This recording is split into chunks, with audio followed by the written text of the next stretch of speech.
بسم الله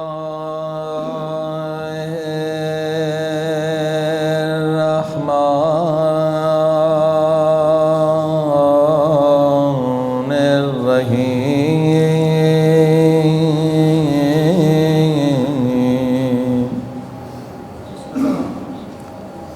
الحمد لله رب العالمين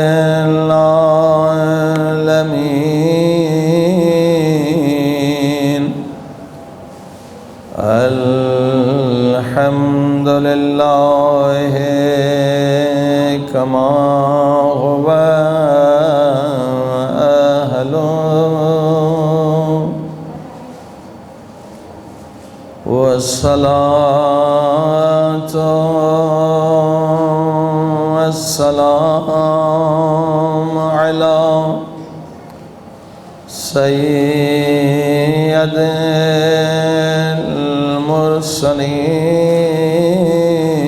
المرسلين وخاتم النبيين أبي القاسم محمد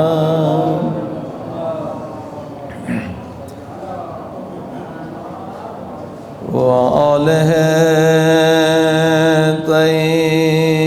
الطيبين الطاهرين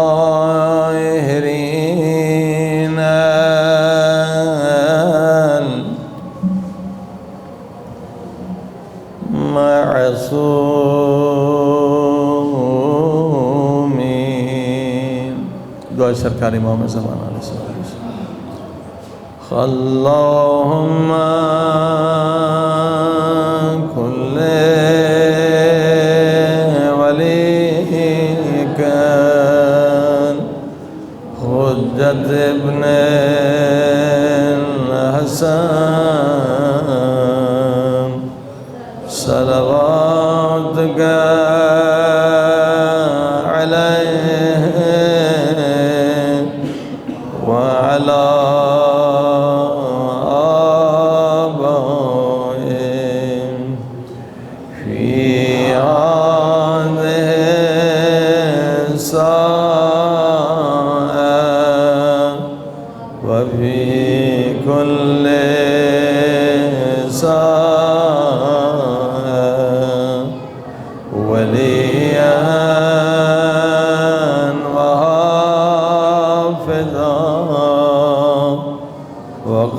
وقائدا وناصرا ودليلا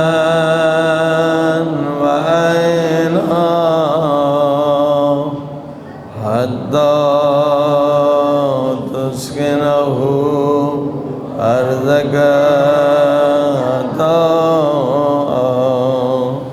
وتمتعه فيها سبيلا برحمتك يا أرحم الراحمين. صلوات.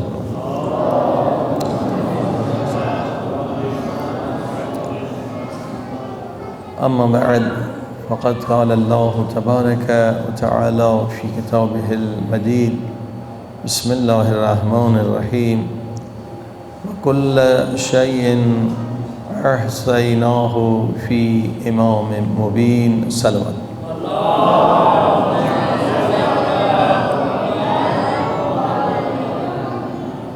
والسامعین،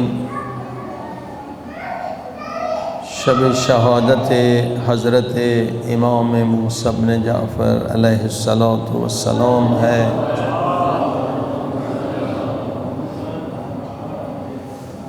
اور ان کی مظلومہ بیٹی کا حرم ہے. یہ بڑی سعادت ہے جو پروردگار نے آپ کو نصیب کی ہے. انشاءاللہ آج کی رات جب گریہ کریں جو بھی بیوی سے مانگیں گے بابا کے صدقے میں عطا کرے گی۔ آج گریہ کی رات ہے، مصائب کی رات ہے، مگر پہلے چند معرفت کی باتیں عرض کریں کہ 7ویں لعل امامت ہے، اور امامت کیا ہے؟ سورہ یاسین کی مشہور آیت ہے وَكُلَّ شَيْءٍ أَحْصَيْنَاهُ فِي إِمَامٍ مُبِينٍ۔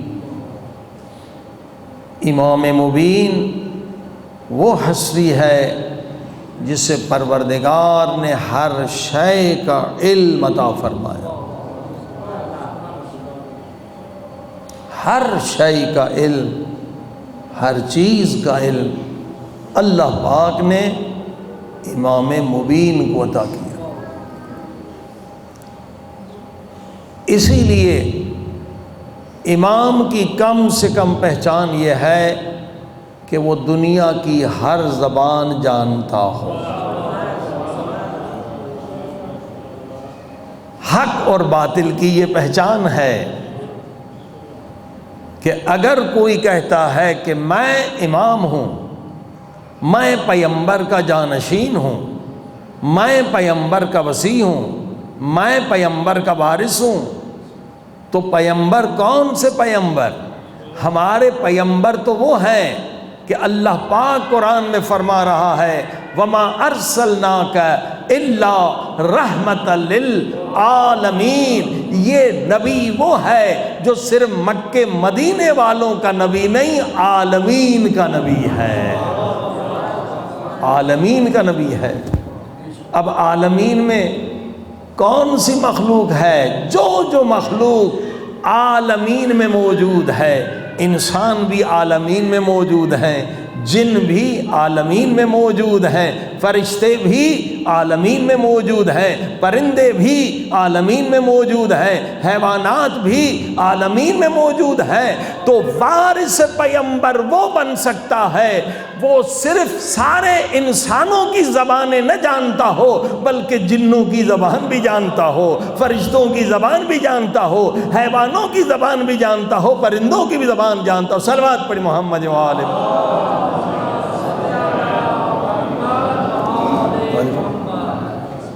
عزیزان کرام۔ اسی لیے بہت ساری روایتیں، ایک کی طرف اشارہ کرتا ہوں، اصحاب موجود ہیں، سرکار امام جعفر صادق علیہ السلام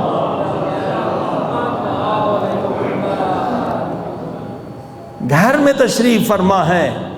اتنے میں کیا ہوا، 2 کبوتر آئے اور وہ کبوتر اپنی زبان میں چوں چوں کرنے لگے اور امام ان کے قریب آ کر ان کی زبان میں بات کرنے لگے۔ لوگ حیران ہیں، بڑی دیر تک گفتگو ہوتی رہی۔ ایک کبوتر ہے نر، ایک ہے مادہ، کبھی نر بات کرتا ہے، امام اس کی زبان میں جواب دیتے ہیں، کبھی مادہ جواب دیتی ہے، وہ سوال کرتی ہے، امام اسے جواب دیتے ہیں، اور آخر میں دونوں خوش ہو کے چلے جاتے ہیں۔ اب یہ سارا مجمع دیکھ رہا، سوال کرتے مولا یہ کیا ماجرا ہے، کیا آپ ان کی زبان جانتے ہیں؟ امام کیا فرمائیں گے؟ کل شیء احصیناہ فی امام مبین۔ امام کو اللہ نے ہر شے کا علم عطا کیا ہے، ہر زبان سکھائی ہے۔ مولا یہ کون تھے، یہ کیوں آئے؟ فرمایا یہ میاں بیوی تھے، یہ کبوتر میاں بیوی تھے، اور ان کے درمیان تھوڑا سا اختلاف ہو گیا تھا، جھگڑا ہو گیا تھا۔ کیا ہوا، ایک طوفان شدید آیا اور اس کی بیوی جو ہے اس رات گھر نہ آ سکی، اور شوہر نے اس کی پاک دامنی پر شک کیا۔ بیوی نے کہا میں پاک دامن ہوں، اگر تجھے شک ہے تو چلتے ہیں زمانے کے امام کے پاس۔ صلوات پڑھے محمد و آل محمد۔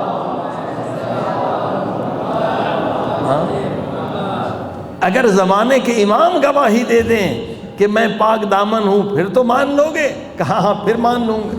کہا یہ دونوں آئے، بیوی نے یہ کہا کہ مولا شدید طوفان آیا، مجھ میں پرواز کرنے کی طاقت نہ رہی، لہٰذا میں نے ایک درخت میں پناہ لی اور پوری رات میں نے وہیں گزاری۔ اور جب یہ قصہ امام نے سنا تو امام نے تائید کی کہ تیری بیوی سچ کہہ رہی ہے۔ صلوات پڑھی محمد و آل محمد۔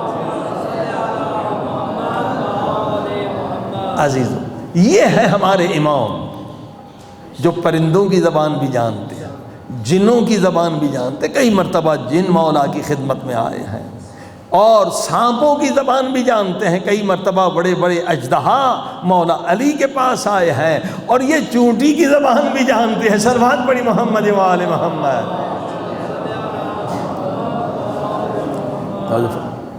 عزیزان کرام، امام کی معرفت جتنی زیادہ ہوگی اتنی امام کی محبت زیادہ ہوگی۔ ہمارے امام عالمین پر نظر رکھتے ہیں۔ سورہ توبہ 9ویں سورہ ہے قرآن کی، سورہ کا نمبر 9 ہے۔ آواز آئی قُلِ اعْمَلُوا فَسَيَرَ اللَّهُ عَمَلَكُمْ وَرَسُولُهُ وَالْمُؤْمِنُونَ۔ او مومنو، جو عمل کرو سوچ سمجھ کے کرو۔ ہاں، جو بھی عمل کرو سوچ سمجھ کر کرو، کیونکہ تمہارے ہر عمل کو خدا بھی دیکھ رہا ہے، اس کا رسول بھی دیکھ رہا ہے، اور کچھ مخصوص مومنین بھی دیکھ رہے ہیں۔ ہمارے اعمال کو کون کون دیکھ رہا ہے؟ خدا بھی دیکھ رہا ہے۔ ہاں، پیارے پاک نبی صلی اللہ علیہ وآلہ وسلم بھی دیکھ رہے ہیں۔ جہاں بھی عمل کریں، چھپ کے کریں، گھر میں کریں، بند کمرے میں کریں، خدا بھی دیکھ رہا ہے، ہمارا رسول پیارا پاک نبی صلی اللہ علیہ وسلم بھی دیکھ رہے ہیں۔ والمؤمنون، اور کچھ مخصوص مومنین ہیں وہ بھی دیکھ رہے ہیں۔ جب معصوم سے اس کے بارے میں پوچھا گیا یہ کون سے مومنین ہیں کہ ہم جہاں بھی عمل کریں وہ دیکھ رہے ہیں، فرمایا وہ ہم اہل بیت ہیں۔ ہمارے 12 امام، ہمارے 14 معصومین ہمارے اعمال کو دیکھ رہے ہیں۔ ہم جہاں بھی عمل کریں، اس وقت آپ کے اس عمل کو کہ آپ بیوی کو پرسہ دینے کے لیے آئے ہیں، خدا بھی دیکھ رہا ہے، پیغمبر بھی دیکھ رہا ہے، اور 4 معصومین بھی دیکھ رہے ہیں۔ صلوات پڑھی محمد و آل۔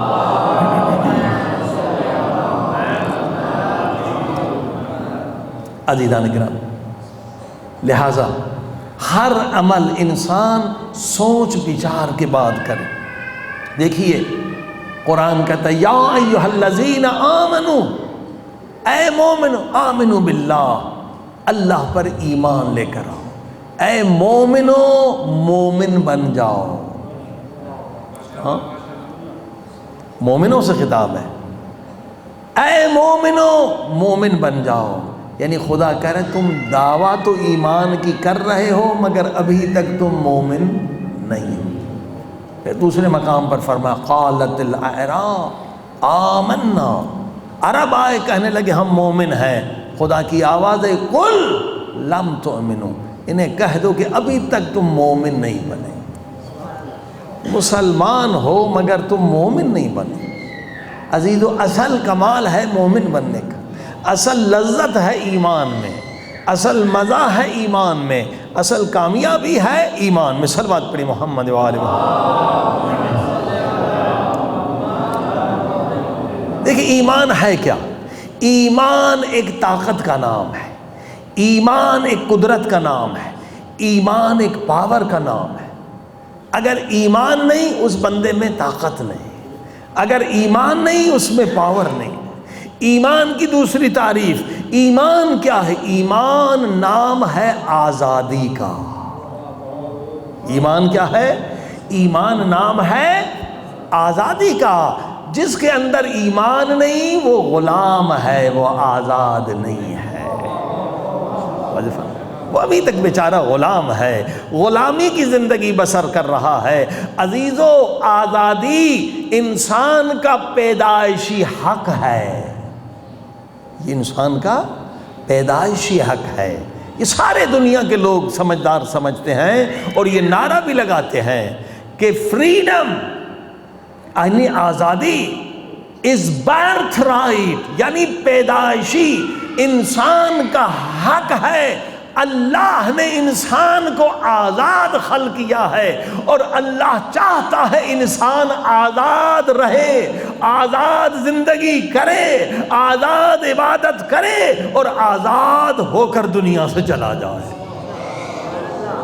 یہ آزادی انسان کی فطرت کا نعرہ ہے۔ مسلمان بھی آزادی چاہتا ہے، عیسائی بھی آزادی چاہتا ہے، یہودی بھی آزادی چاہتا ہے، ہندو سے پوچھو ہندو بھی آزادی چاہتا ہے۔ کوئی انسان کائنات کا غلامی کو پسند نہیں کرتا، مگر انسان بیچارے کو پتہ نہیں ہے کہ آزادی ہے کیا۔ ہاں جی، اصل آزادی کیا ہے یہ بہت ساروں کو نہیں پتا۔ عزیزو، جو اصل آزاد انسان ہے وہ کبھی غم ہوتا، جو اصل آزاد انسان ہے وہ کبھی پریشان نہیں ہوتا، جو اصل آزاد انسان ہے وہ ہمیشہ خوش ہے، خرم ہے، اور عجیب و غریب لذت میں مبتلا۔ صلوات پڑھ محمد وآلہ۔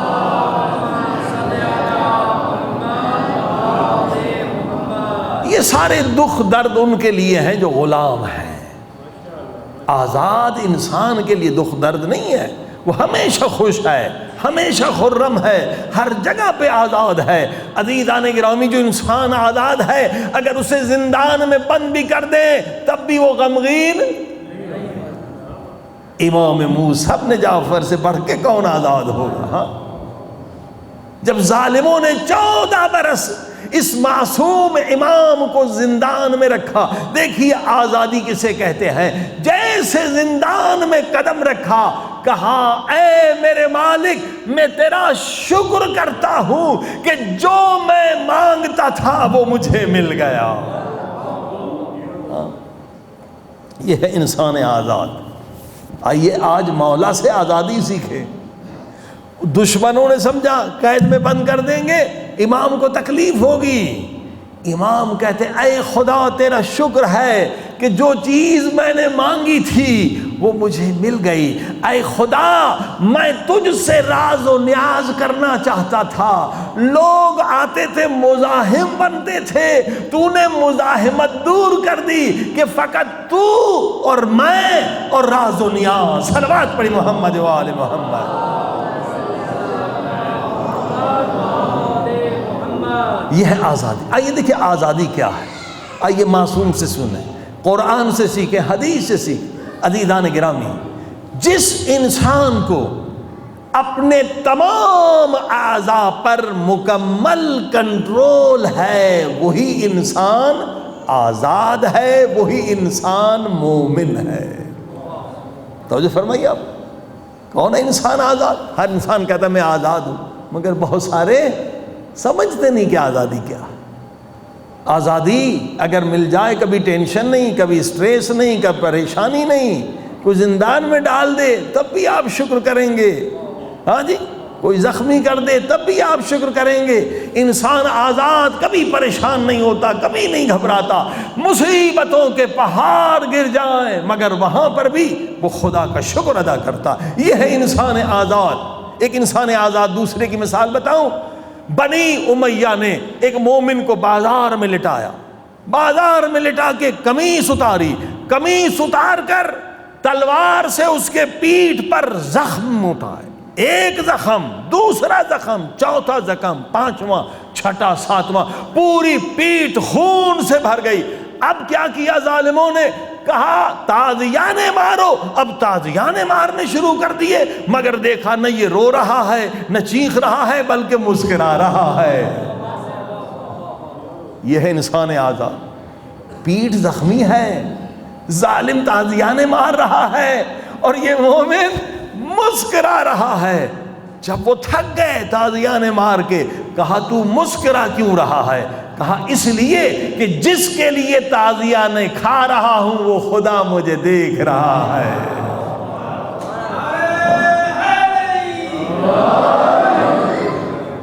یہ میرے لیے کم خوشی ہے کہ میں کچھ کام اللہ کے لیے انجام دے رہا ہوں، کچھ قربانی دے رہا ہوں، چند خون کے قطرات دیکھ رہا ہوں، وہ رب مجھے، میرا محبوب مجھے دیکھ رہا ہے۔ اچھا نہیں ہے کہ میں مالک کے سامنے چیخوں اور چلاؤں، میں تو خوش ہوں۔ صلوات پڑھی محمد وآلہ۔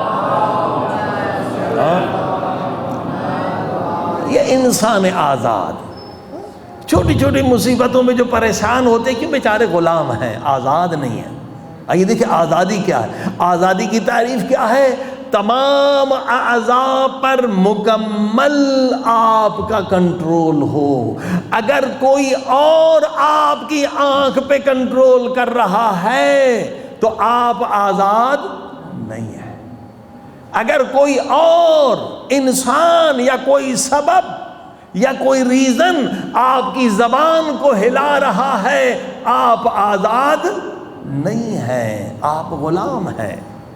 جو انسان آزاد ہے وہ اجازت نہیں دیتا کہ کوئی اور اس کے جذبات کا ڈرائیور بن جائے۔ وہ اپنے جذبات کا مالک خود ہے، اپنے جذبات پہ کنٹرول کرنے والا خود ہے۔ مثلا آپ راستے میں جا رہے ہیں اور کسی بدبخت، نالائق، شرابی، گنہگار فاسق نے آپ کو گالی دی، وہ نشے میں تھا، آپ کو دھکا دیا اور گالی دی۔ اب اگر آپ آزاد نہیں ہوں گے تو آپ بھی غصے میں آ جائیں گے، آپ بھی گالی کا جواب گالی سے دیں گے۔ تو اگر آپ نے اسے نے آپ کو گالی دی اور آپ نے اسے گالی دی تو آپ غصے میں آ گئے نا۔ یعنی غصہ دلانے والا کون؟ وہ شرابی۔ یعنی آپ کے جذبات کا ڈرائیور کوئی دوسرا اگر ہے تو آپ آزاد نہیں ہیں، آپ غلام ہیں، آپ کو کنٹرول ہی نہیں اپنے جذبات۔ کتنے لوگ بیچارے غلام ہیں مگر انہیں غلامی کا پتہ نہیں ہے، اسی لیے پریشان ہیں لوگ۔ آزاد انسان وہ ہے جسے اپنے جذبات پہ مکمل کنٹرول ہو۔ ایک گالی دے کر ایک انسان آپ کے جذبات کا ڈرائیور بن گیا تو اب آزاد کہاں پر؟ حضرت سلمان فارسی کو دیکھیے، مسجد میں بیٹھے عبادت کر رہے ہیں، ایک بدمعاش آ گیا، ایک بدبخت آ گیا، اس نے کہا اسے گالی دوں، پیارے پاک نبی کے صحابی کو گالی دینا چاہتا تھا۔ آگے کا سلمان بتا تیری داڑھی بہتر ہے یا کتے کے پونچھ کے بال بہتر؟ کتنی بڑی توہین کی۔ وہ چاہتا تھا کہ میں ڈرائیور بنوں ان کے جذبات کا، انہیں غصہ دلاؤں، کچھ نہ دشمنی، نہ کرنا، نہ لڑنا، کچھ نہیں، آگے توہین کی ایک بدبخت نے، بدمعاش نے۔ حضرت سلمان تیرے داڑھی کے بال بہتر ہیں یا کتے کے پونچھ کے بال؟ اتنی بڑی توہین اتنے بڑے پیارے صحابی کی۔ دیکھو جواب کیا دیتے ہیں۔ یہ ہے انسان آزاد، یہ نہیں کہ جذبات میں آ جائیں، غصے میں آ جائیں۔ کیا جواب دیتے ہیں؟ کہتے ہیں بیٹے، پیار سے کہا، اے بیٹے، کل قیامت کا دن ہوگا اور میرا حساب ہوگا۔ ہاں، یہ بھی نہیں کہ تیرا حساب ہوگا، میرا حساب ہوگا۔ ہاں، یعنی بتایا کہ تو اس لیے بد زبانی کر رہا ہے کہ تو نے قیامت کو بھلا دیا ہے۔ گالی وہی دیتا ہے، تو نے قبر کو بھلا دیا ہے، موت کو بھلا دیا ہے، برزخ کو بھلا دیا، ورنہ تو بد اخلاق نہ ہوتا۔ بد اخلاق کیوں بندہ بنتا ہے؟ جب قبر کو، موت کو، برزخ کو، قیامت کو بھول جائے۔ کہا بیٹا کل قیامت کا دن ہوگا، میرا حساب ہوگا۔ اگر میرے گناہ زیادہ ہو گئے اور میری نیکیاں کم ہو گئیں، پھر کتے کے پونچھ کے بال میری داڑھی سے بہتر۔ قرآنی جواب۔ ہاں، اگر میرے گناہ زیادہ ہو جائیں اور میری نیکیاں کم ہو جائیں، پھر کتے کے پونچھ کے بال میری داڑھی سے بہتر ہے۔ قرآنی جواب ہے، اولئک کالانعام بل ہم اضل، جن کے اعمال اچھے نہیں وہ حیوان بھی نہیں، حیوان سے بدتر ہیں، کتے سے بدتر ہیں، خنزیر سے بدتر ہیں۔ قرآن ہی جواب دیا، کہا بیٹے لیکن کل قیامت کے دن اگر میری نیکیاں زیادہ ہو جائیں اور میرے گناہ کم ہو جائیں، پھر میری داڑھی کے بال کتے کے پونچھ کے بال سے بہتر ہیں، اور یہ تیرا کہنا مجھے کوئی نقصان بھی نہیں پہنچائے گا۔ صلوات پڑھیں محمد جواد۔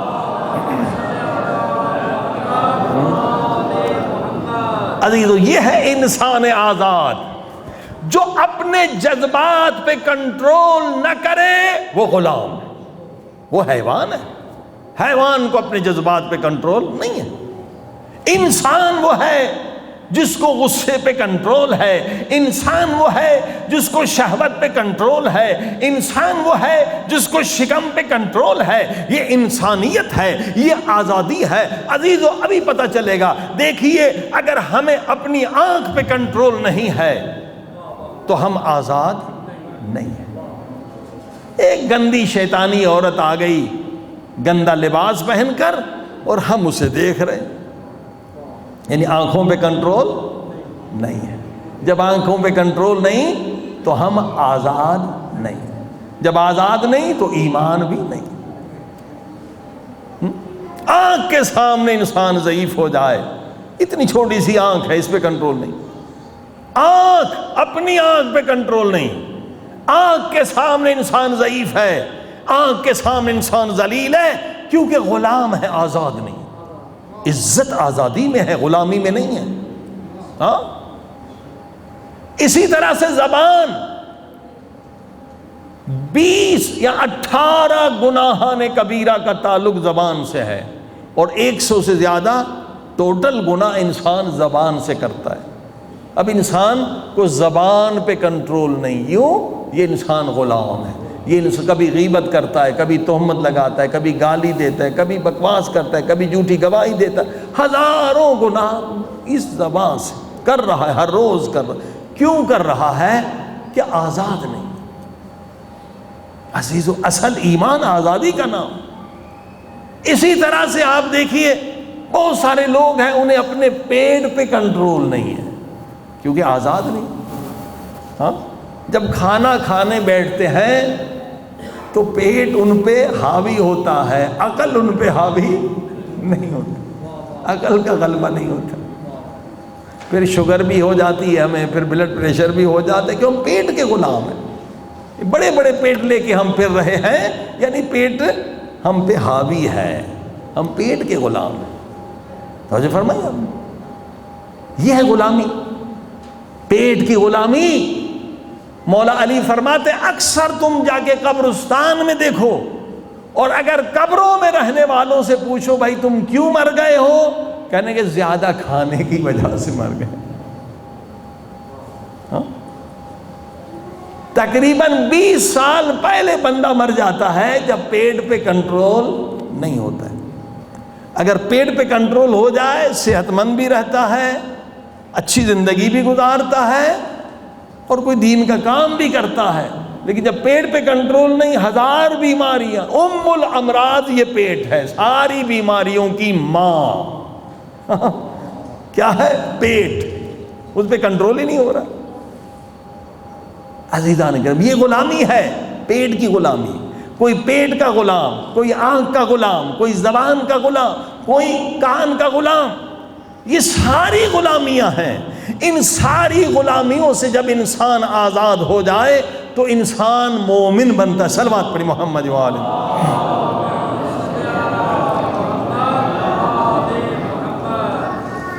عزیزان کرام، مگر آج سب سے بڑی آزادی کیا ہے وہ آپ کو بتانا ہے۔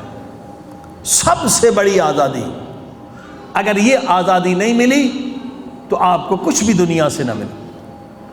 نماز اسی لیے ہے کہ انسان سب سے بڑی آزادی حاصل کرے، دعا اسی لیے ہے انسان سب سے عظیم آزادی حاصل کرے، ذکر اسی لیے ہے انسان سب سے بڑی آزادی حاصل کرے، زیارتیں اسی لیے ہیں انسان سب سے بڑی آزادی حاصل کرے، ورنہ انسان کی قبر، انسان کی برزخ وحشتناک ہو جائے گی۔ خوفناک ہو جائے گی۔ سب سے بڑی آزادی کیا ہے؟ سب سے بڑی آزادی عزیزو اس وقت انسان کو ملتی ہے جب انسان کو اپنے خیال پر کنٹرول ہو جائے۔ کس پہ؟ خیال پر کنٹرول ہو جائے۔ خیال، اگر خیال پہ کنٹرول نہیں ہے آپ کو عظیم آزادی ابھی تک نہیں ملی۔ نماز کا مقصد بھی یہ ہے کہ عظیم آزادی مل جائے، خیال پہ کنٹرول ہو جائے، قوت خیال۔ مثلا ابھی کوئی خیال گندا آپ کو آ رہا ہے، پریشانی کا خیال آ رہا ہے، کسی کے بارے میں بدگمانی کا خیال آ رہا ہے، آپ کے پاس کوئی بریک ہے، کوئی بریک بنایا ہے کہ آپ کہتے اسٹاپ، رک جا، اپنے خیال کو روک دے۔ میں کہتا ہوں اکثر لوگوں کے پاس بریک نہیں ہے۔ اب جس گاڑی میں بریک نہ ہو وہ ہر جگہ ٹکر مارے گی۔ یہ سارے اختلافات جو ہوتے ہیں گھروں میں، میاں بیوی، ساس سسر، بھائی بہنیں، دوست، انجمنوں کے، سب جو ہوتے ہیں اس لیے اختلافات ہوتے ہیں کیونکہ بغیر بریک کے گاڑی چل رہی ہے۔ جو بھی گاڑی بغیر بریک کے چلائے گا حتماً لازماً ٹکر ہوگی۔ جس انسان نے ابھی خیال پہ کنٹرول حاصل نہیں کیا، کوئی بریک ہی نہیں بنائی، تو وہ یقیناً کبھی اس سے لڑے گا، کبھی اس سے لڑے گا، کبھی وہ مثلا کسی محفل میں چلا گیا اور کسی مجلس میں، محفل میں، شادی میں چلا گیا، وہاں کسی نے بے عزتی کر دی۔ اب دیکھیے یہ جو جن کو اپنے خیال پہ کنٹرول نہیں، پوری رات سو نہیں سکتے، اوہ میری بے عزتی ہو گئی، ہائے میرا یہ ہو گیا۔ اپنے خیال پہ کنٹرول نہیں ہے کہ بھئی آرام سے بندہ سو جائے، سونے نہیں دیتا یہ خیال، غلام ہے یہ خیال کا۔ اور جب خیال حاکم ہو جائے اور سوچتا ہے میری بے عزتی ہو گئی، میری بے عزتی ہو گئی، میری بے عزتی، ہزار مرتبہ یہ خیال آتے ہیں، تو کیا ہوتا ہے؟ دماغ سے سکون ختم ہو جاتا ہے۔ صرف سکون ختم نہیں ہوتا بلکہ آج سائنس سے ثابت ہے، میرے پاس وقت نہیں ہے کہ میں آپ کو حوالے سناؤں، سائنس سے ثابت ہے کہ جن انسانوں کو اپنے خیال پہ کنٹرول نہیں ہے، بریک انہوں نے نہیں بنایا، وہ کم سے کم دنیا میں 27 بیماریوں میں مبتلا ہو سکتے ہیں۔ 27 بیماریوں۔ جو برا خیال آتا ہے تو کیا ہوتا ہے؟ دماغ سے اسٹریس ہارمونز نکلتے ہیں۔ مثلا آپ کسی محفل میں گئے اور آپ کی بے عزتی ہو گئی، اب آپ سو نہیں سکتے رہے، وہ اسٹریس یہ زہر کی طرح ہارمونز نکل رہے ہیں، اور ان کی وجہ سے بندہ 27 بیماریوں میں مبتلا ہو سکتا ہے۔ اور سب سے خطرناک بیماری کینسر ہے۔ کینسر بھی ہو سکتا ہے، شوگر بھی ہو سکتا ہے، ہائی بلڈ پریشر بھی ہو سکتا ہے، کڈنی فیلیور بھی ہو سکتا ہے، جگر بھی ختم ہو سکتا ہے۔ کیوں؟ اس لیے کہ اس نے بریک نہیں بنایا۔ یہ نماز اس لیے ہے کہ ہم خیال پہ کنٹرول کرنا سیکھیں، بریک ہو ہمارے پاس۔ یہ نہیں کہ خیال جہاں ہمیں لے جائے ہم چلے جائیں۔ عزیزو، گناہ سے انسان آزاد وہ ہے جو گناہ سے آزاد ہے۔ گناہ سے انسان بچ نہیں سکتا جب تک کہ خیال پہ کنٹرول نہ کرے۔ کیوں؟ دلیل، پہلے گناہ کا خیال آتا ہے پھر انسان گناہ کرتا ہے۔ کبھی یہ نہیں ہو سکتا ہے کہ گناہ کا خیال نہ آئے اور آپ ایسے ہی گناہ کر لیں۔ پہلے گناہ کا خیال آتا ہے پھر انسان گناہ کرتا ہے۔ لہذا جس انسان کے پاس بریک نہیں ہے کہ وہ گناہ کے خیال کو روک لے اور دوسرا خیال لے کر آ جائے، تو وہ گناہ میں مبتلا ہو جاتا ہے۔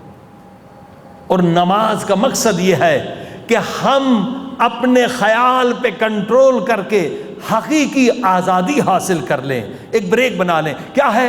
حدیث ہے ساری کتابوں میں، شیعہ سنی، پیارے پاک نبی صلی اللہ علیہ وسلم فرماتے ہیں کہ 2 رکعت نماز، فقط 2 رکعت نماز کوئی اس طرح سے پڑھ کے دکھائے کہ کوئی اور خیال نہ آئے، یہ ہے نا خیال پہ کنٹرول. نماز کیا سکھا رہی ہے کہ 2 رکعت نماز اس طرح سے کوئی پڑھ کر دکھائے کہ ادھر ادھر کا خیال نہ آئے. پیارے پاک نبی فرماتے ہیں میں ضمانت دیتا ہوں اس پر جنت واجب ہو جاتی. وہ جنتی ہے کہ 2 رکعت نماز تو آسان ہے. کوئی ہمارے طرح سادہ مومن تھا, اس نے حدیث سنی, کہا یہ جنت تو 2 منٹ کا کام ہے, ہم کیوں پریشان ہیں. ابھی جا کے 2 رکعت نماز پڑھتا ہوں اور جنت خرید لیتا ہوں. جا کے اس نے وضو کیا اور جا کے نماز پڑھنے کے لیے مسجد میں گیا, اللہ اکبر, دیکھا تو سامنے محراب ٹوٹا ہوا تھا. اوئے ہوئے ہوئے, کتنی اچھی مسجد ہے, محراب ٹوٹا ہوا ہے. اب شروع ہو گیا کیا کرنا چاہیے. وہ فلاں سیٹ بڑا مومن ہے, اس سے پیسے لے کے سیمنٹ لوں گا, وہاں سے ریتی لوں گا, اور وہ مستری بڑا مومن ہے, وہ تھوڑے پیسے لے گا, اس سے کام کراؤں گا. تو 2 رکعت میں وہ محراب ہی بناتا رہا. صلوات پڑھیں محمد و آل محمد. عزیزان اکرام, 2 رکعت نماز اس طرح سے انسان پڑھے کہ کوئی خیال نہ آئے. اس منزل کو حاصل کرنے کے لیے 10 سال کی ریاضت کی ضرورت ہے, عبادت کی ضرورت ہے, ائمہ معصومین کے فرامین پہ عمل کرنے کی ضرورت ہے. لیکن اصل چیز یہی ہے, حضور قلب, کہ قلب اللہ کی طرف متوجہ, کوئی خیال نہ آئے. یہ صرف نہیں کہ نماز میں, نماز کے بعد بھی یہ حالت باقی رہے. ہاں, یہ جو آیت ہے یہ کیا کہہ رہی ہے, قُلْ اعْمَلُوا فَسَيَرَ اللَّهُ عَمَلَكُمْ وَرَسُولُهُ. اے عمل کرنے والے, ہمیشہ تصور کر, اور یہ حقیقی تصور ہے کہ تیرا رب تجھے دیکھ رہا ہے. اسے کہتے ہیں مراقبہ.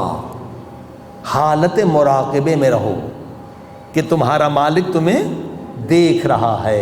عزیز و علماء کا متفقہ فیصلہ ہے, عرفاء اولیاء خدا جو گزرے ہیں مانند علامہ محمد حسین طباطبائی صاحب تفسیر المیزان, یہی ان کی قبر ہے. بڑے بڑے علماء, سید آیت اللہ قاضی, اسی طرح سے امام خمینی کے استاد آیت اللہ ملکی تبریزی, ان کے استاد آیت اللہ رضا آغا حسین قلی, سارے یہ اولیاء خدا ہیں. معجزات انہوں نے دکھائے ہیں, حتیٰ کہ سید علی قاضی مردے کو زندہ کرنے کی طاقت رکھتے تھے.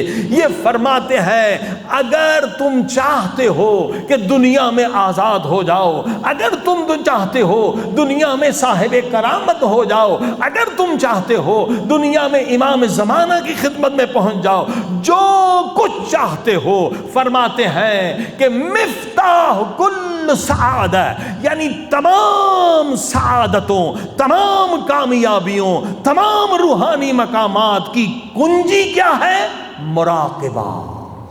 مراقبہ, مراقبہ, کنجی یہ ہے اصل. مفتاح یعنی کنجی کیا ہے, مراقبہ. مراقبہ, مراقبہ یعنی کیا, ہمیشہ خود کو خدا کے حضور میں حاضر سمجھو, ہمیشہ خود کو امام زمانہ کی دربار میں سمجھو, ہمیشہ خود کو مدینے میں سمجھو, حضور کے پاس سمجھو. یہ ہے مراقبہ. عزیزو, کہتے ہیں آخری وقت تھا علامہ طباطبائی, یہ صاحب تفسیر المیزان ولی خدا تھے. ہاں, آخری وقت تھا, سکرات کا وقت, شاگرد اطراف میں تھے. کہا کوئی وصیت کریں, کہا 3 یا 4 مرتبہ یہی کہا, مراقبہ, مراقبہ, مراقبہ, مراقبہ. جو کچھ چیز ہے وہ مراقبے میں. جیسے جسمانی حیات کھانے پینے کے بغیر نہیں ہو سکتی, اسی طرح سے روحانی حیات مراقبے کے بغیر نہیں ہو سکتی. اگر روحانیت چاہتے ہیں, معنویت چاہتے ہیں, آزادی چاہتے ہیں, حقیقی طاقت چاہتے ہیں, تو مراقبے کے بغیر کچھ بھی نہیں مل سکتا. عزیزان گرامی, سرکار امام جعفر صادق علیہ السلام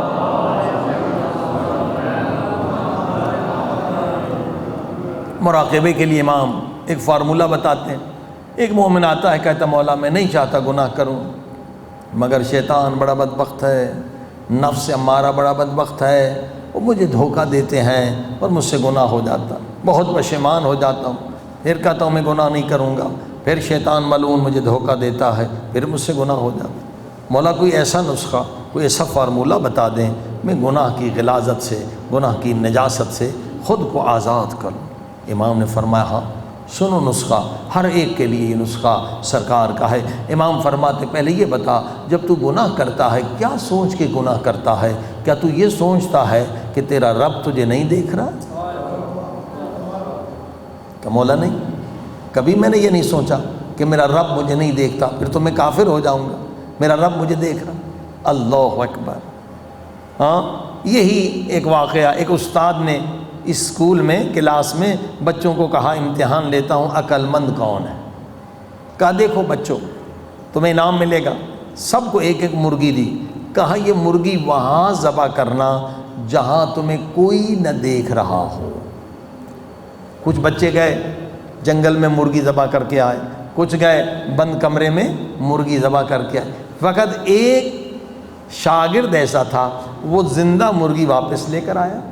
کہا بھائی تو نے مرغی ذبح کیوں نہیں کی؟ کہا قبلہ آپ کی شرط بڑی سخت تھی، آپ نے کہا یہ مرغی وہاں ذبح کرو جہاں تمہیں کوئی نہ دیکھ رہا ہو، میں جہاں جا رہا تھا میرا رب تو مجھے دیکھ رہا تھا،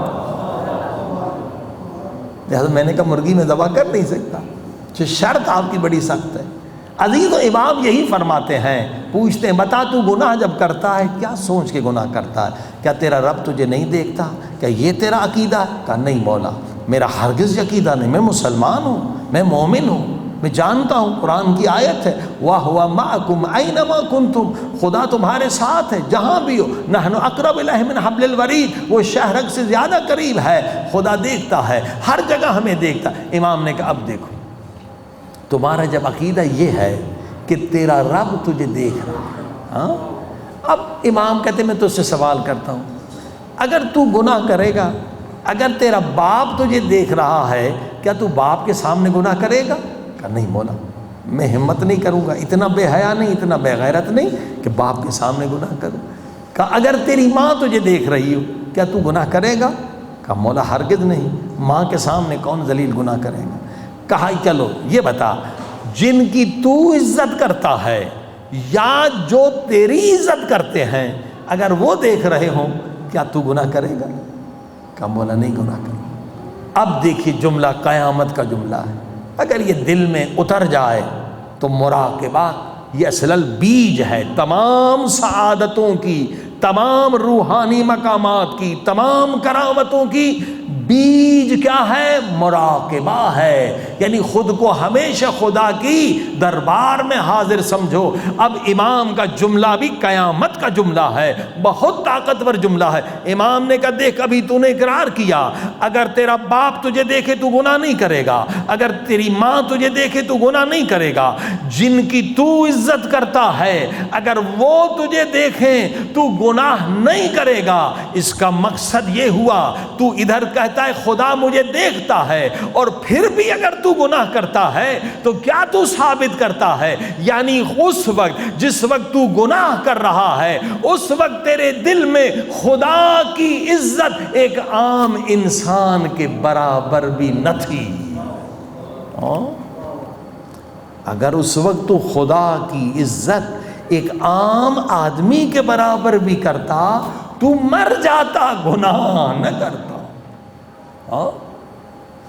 عزیز و حقیقت یہ توبہ اسی پر ہے، گریہ اسی پر ہے، رونا اسی پر ہے کہ خدا ہم نے تیری دربار میں گناہ کیے، اور جب ہم نے گناہ کیے ایک معمولی لذت کی خاطر، حقیر لذت کی خاطر، اور اس وقت میرے مالک تیری عزت ہم نے ماں کے برابر بھی نہیں کی، ایک عام آدمی کے برابر بھی۔ کیا صرف خدا کی توہین کی؟ نہیں، یہ آیت کہہ رہی سورہ توبہ کے قُلْ اعْمَلُوا فَسَيَرَى اللَّهُ عَمَلَكُمْ وَرَسُولُهُ، اس وقت رسول خدا بھی دیکھ رہے تھے مگر ہم بے حیا گناہ کر رہے تھے، والمؤمنون اہل بیت دیکھ رہے تھے، فاطمہ زہرا دیکھ رہی تھی اور ہم گناہ کر رہے تھے، مولا حسین دیکھ رہے تھے اور ہم گناہ کر رہے تھے۔ امام صادق نے شکایت کی ایک مومن سے، کہا تو نے آج پیغمبر کو تکلیف دی ہے، پیارے پاک نبی کا دل زخمی کیا۔ کہا مولا وہ کیسے؟ میں تو پیغمبر کے زمانے میں نہ تھا، میں نے کب پیغمبر کو تکلیف دی؟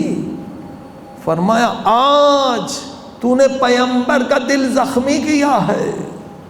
کہا مولا کیسے؟ یہ آیت پڑھی، قُلِ اعْمَلُوا فَسَيَرَى اللَّهُ عَمَلَكُمْ وَرَسُولُهُ۔ کیا تو نے آیت نہیں پڑھی؟ خدا اور اس کا رسول تمہارے اعمال کو دیکھتے ہیں۔ آج تو آ رہا تھا راستے میں، ایک مومن نے کہا مجھے ذرا مدد کرو، میری مدد کرو، مومن تھا، تو نے اس کی مدد نہیں کی، پیغمبر کا دل زخمی ہو گیا۔ مومن ہو کہ تو نے مومن کی مدد نہیں کی۔ اللہ اللہ اکبر۔ امام کا صحابی تھا، امام کے پاس آیا، امام نے کہا جاؤ جا کے غسل توبہ کرو، جا کے توبہ کرو، تم نے گناہ کیا ہے، حرام کیا ہے۔ کہا مولا میں نے کیا حرام کیا؟ فرمایا تو نے کسی کی ناموس کی طرف حرام کی نظر سے دیکھا ہے، میں تمہارا امام ہوں، جو بھی تم اعمال کرتے ہو میں دیکھ رہا ہوں۔ عزیز جیسے کس قدر ہمیں پاک ہونا چاہیے، جن کا عقیدہ ہے کہ 14 معصومین زندہ ہیں، جن کا عقیدہ ہے امام زمانہ زندہ ہیں، جن کا عقیدہ ہے پیارا پاک نبی صلی اللہ علیہ وسلم زندہ ہے، جن کا عقیدہ قرآن پر ہے کہ خدا بھی دیکھ رہے ہیں اور سرکار رسول خدا صلی اللہ علیہ وسلم بھی ہمیں دیکھ رہے ہیں، کس قدر ہمیں پاک ہونا چاہیے۔ مراقبہ، تمام سعادتیں یہاں پر، مراقبہ جس قدر شدید ہوگا اس قدر نورانیت، معرفت، روحانیت زیادہ شدید ہوگی۔ عزیزو اب مراقبے کی اقسام ہیں۔ ایک مراقبہ اطاعت خدا میں ہے کہ خدا کی اطاعت میں ہم کوتاہی نہ کریں، ہاں واجب کو انجام دیں، اور مراقبہ معصیت، گناہ سے خود کو بچائیں، اور مراقبہ تیسرا مراقبہ نیتوں کے بارے میں ہے کہ ہر کام اللہ کی رضا کے لیے کریں، اپنی نیت کا مراقبہ کریں۔ عزیزو جس قدر مراقبہ زیادہ ہوتا چلا جائے گا محبت خدا بڑھتی چلی جائے گی، محبت اہل بیت بڑھتی چلی جائے گی۔ یہ امام کی زیارت سے جو ہم محروم ہیں اسے مراقبہ نہیں کرتے۔ یہاں تک کچھ اولیاء خدا کہتے ہیں اگر کوئی 24 گھنٹے حالت مراقبے میں رہے، یعنی خود کو خدا کے حضور میں سمجھے، امکان نہیں ہے، ممکن نہیں ہے کہ وہ امام زمانہ کی زیارت سے محروم رہے، ممکن نہیں۔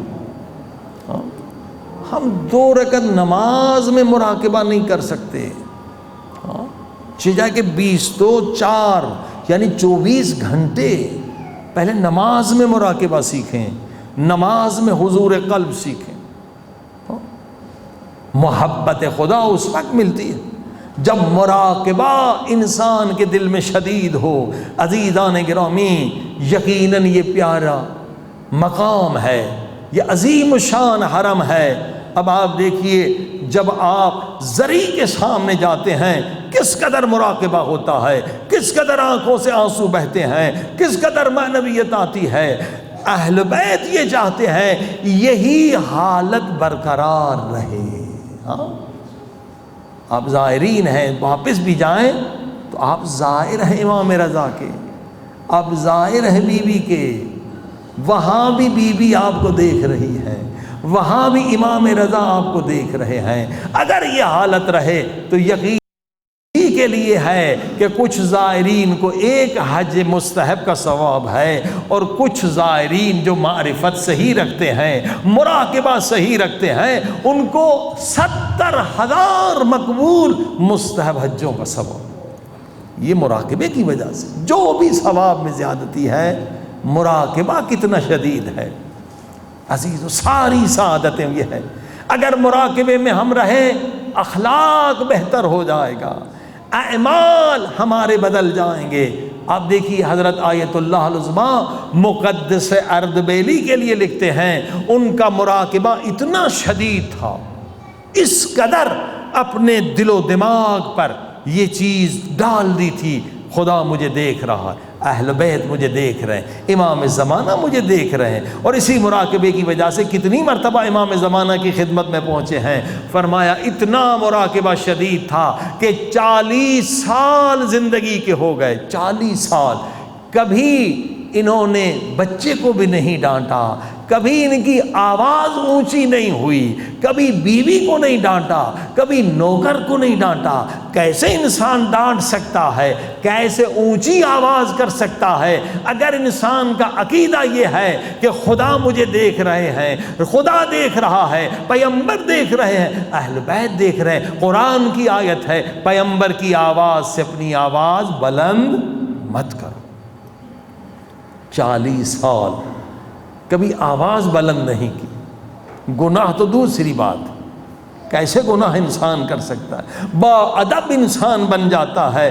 اور حتیٰ کہ جب سکرات کا وقت آیا تو حکم ہے کہ سکرات کے وقت تمام اعضاء آپ کے قبلے کی طرف ہونے چاہیے، چہرہ، ہاتھ، پاؤں۔ اب جب پاؤں سیدھے کرنے لگے تو کچھ استاد کہہ رہے تھے، مقدس اردبیلی کہہ رہے تھے، کہا میرے مالک تو گواہ ہے، 40 سال میں سیدھے پاؤں کر کے نہیں سویا۔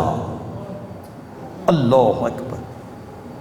یہ دیکھیے مراقبہ انسان کو کتنا با ادب کر دیتا ہے۔ سیدھا پاؤں سونا کوئی گناہ ہے؟ نہیں۔ کوئی مکروہ ہے؟ نہیں۔ مگر مراقبے کی لذت ہی کچھ اور ہے۔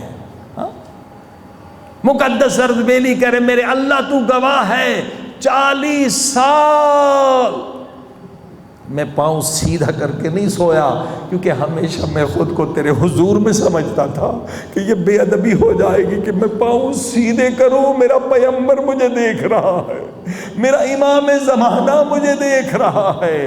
اللہ اکبر! یہ مراقبہ انسان کو ولی خدا بنا دیتا، ولی خدا۔ جو پاؤں سیدھا نہیں کر سکتا وہ گناہ کر سکتا ہے؟ نہیں کر سکتا۔ عزیز، ساری سعادتیں مراقبہ۔ اگر مراقبہ نہیں، ہم مردہ ہیں، مردہ چل رہے ہیں۔ قرآن کی آیت کو چلتے پھرتے مردہ ہیں۔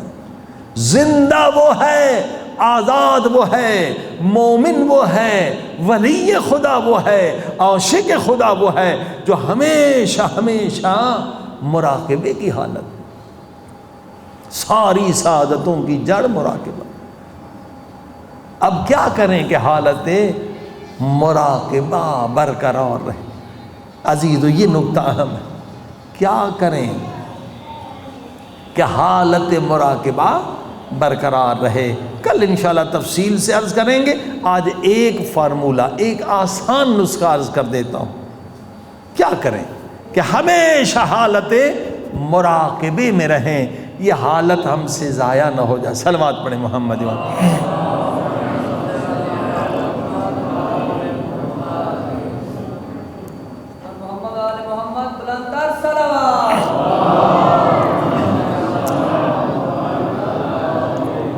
بزرگ علماء، بزرگ عرفاء فرماتے ہیں آسان، بچہ بھی کر سکتا ہے، بڑا بھی، آسان عمل ہے کہ ہمیشہ حالت مراقبے میں رہیں۔ وہ کیا؟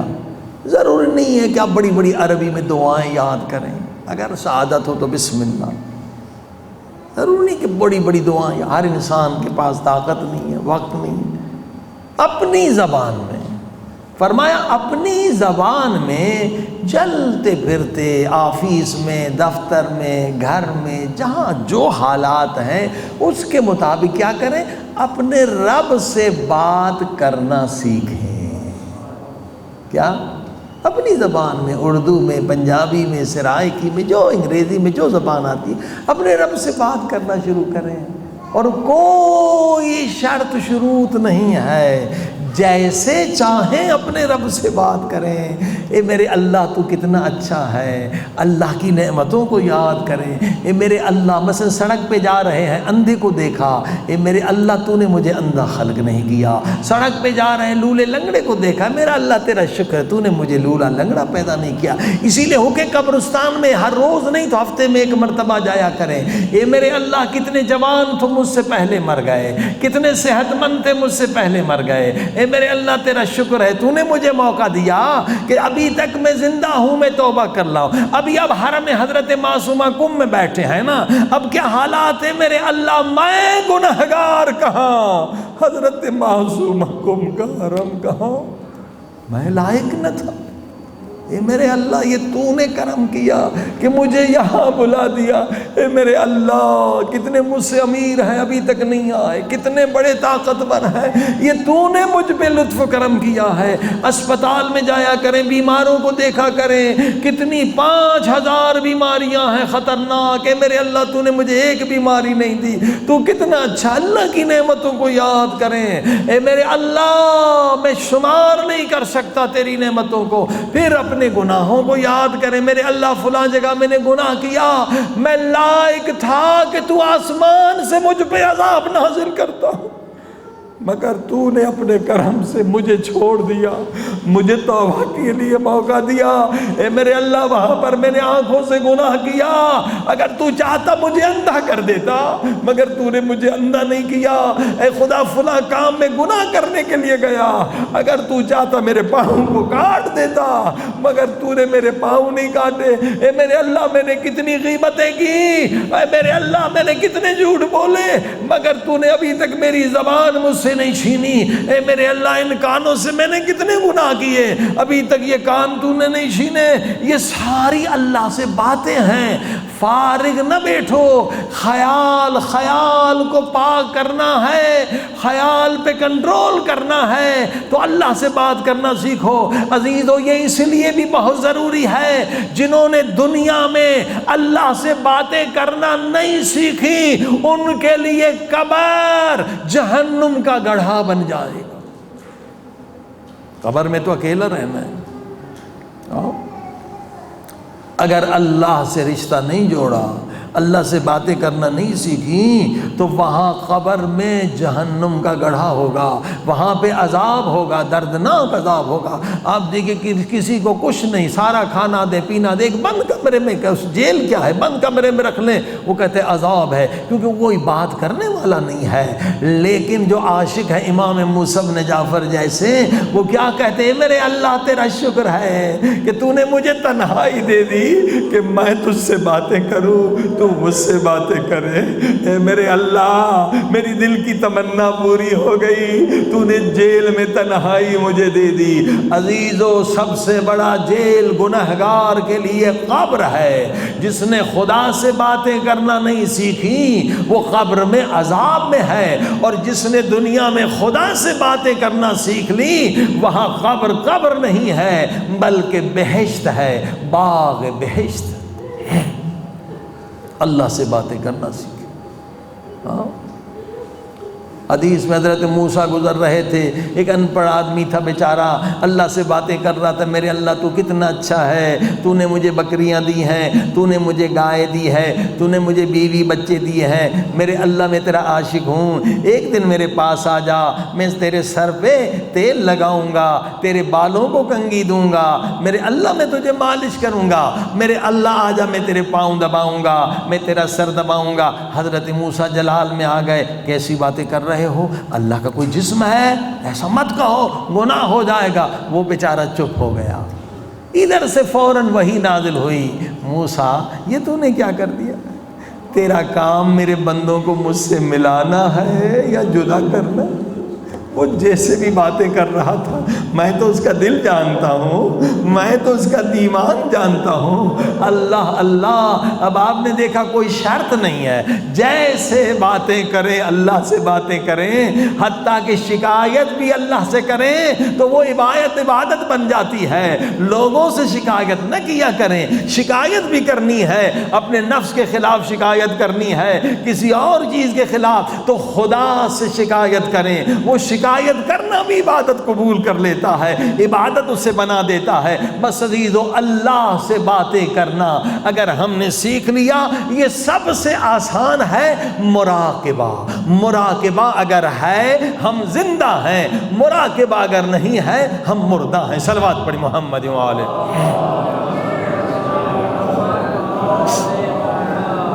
ساری سعادتوں کی جڑ، بیج مراقبہ۔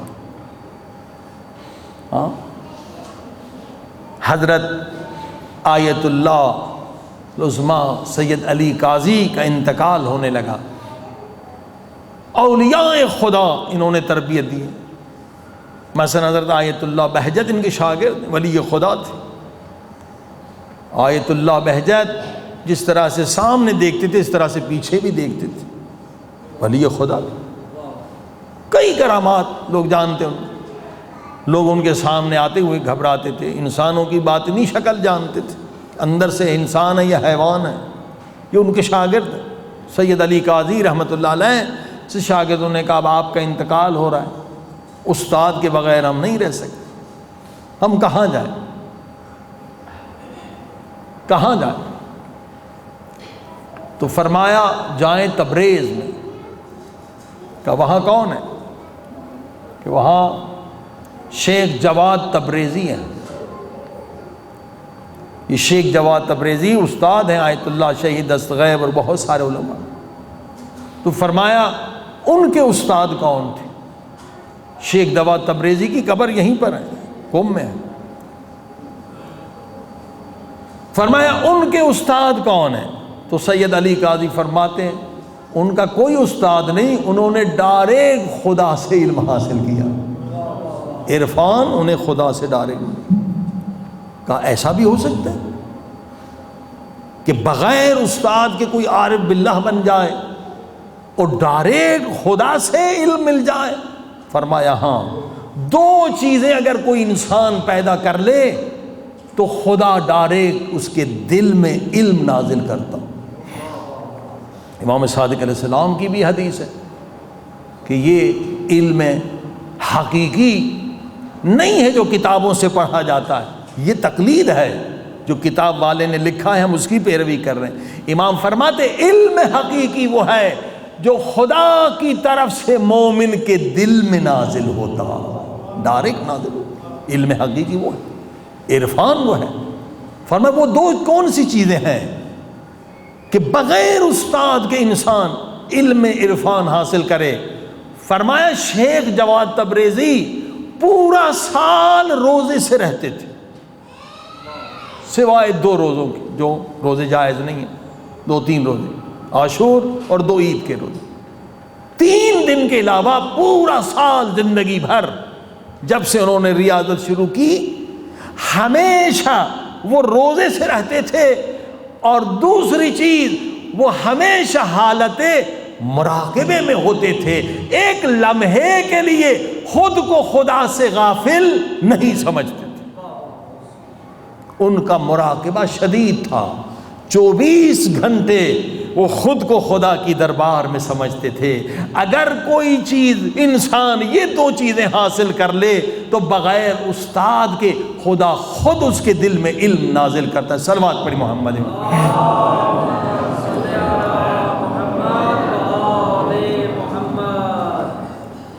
عزیزان کرام، اس شہر میں اولیاء خدا چھپے ہوئے، مگر یہ اولیاء خدا کبھی خود کو ظاہر نہیں کرتے۔ بڑے بڑے عرفاء ہیں مگر کبھی خود کو ظاہر نہیں کرتے۔ اس کسی موبائل سے آواز آ رہی ہے، لے لیں اس میں سے۔ صلوات پڑھی محمد و عالم۔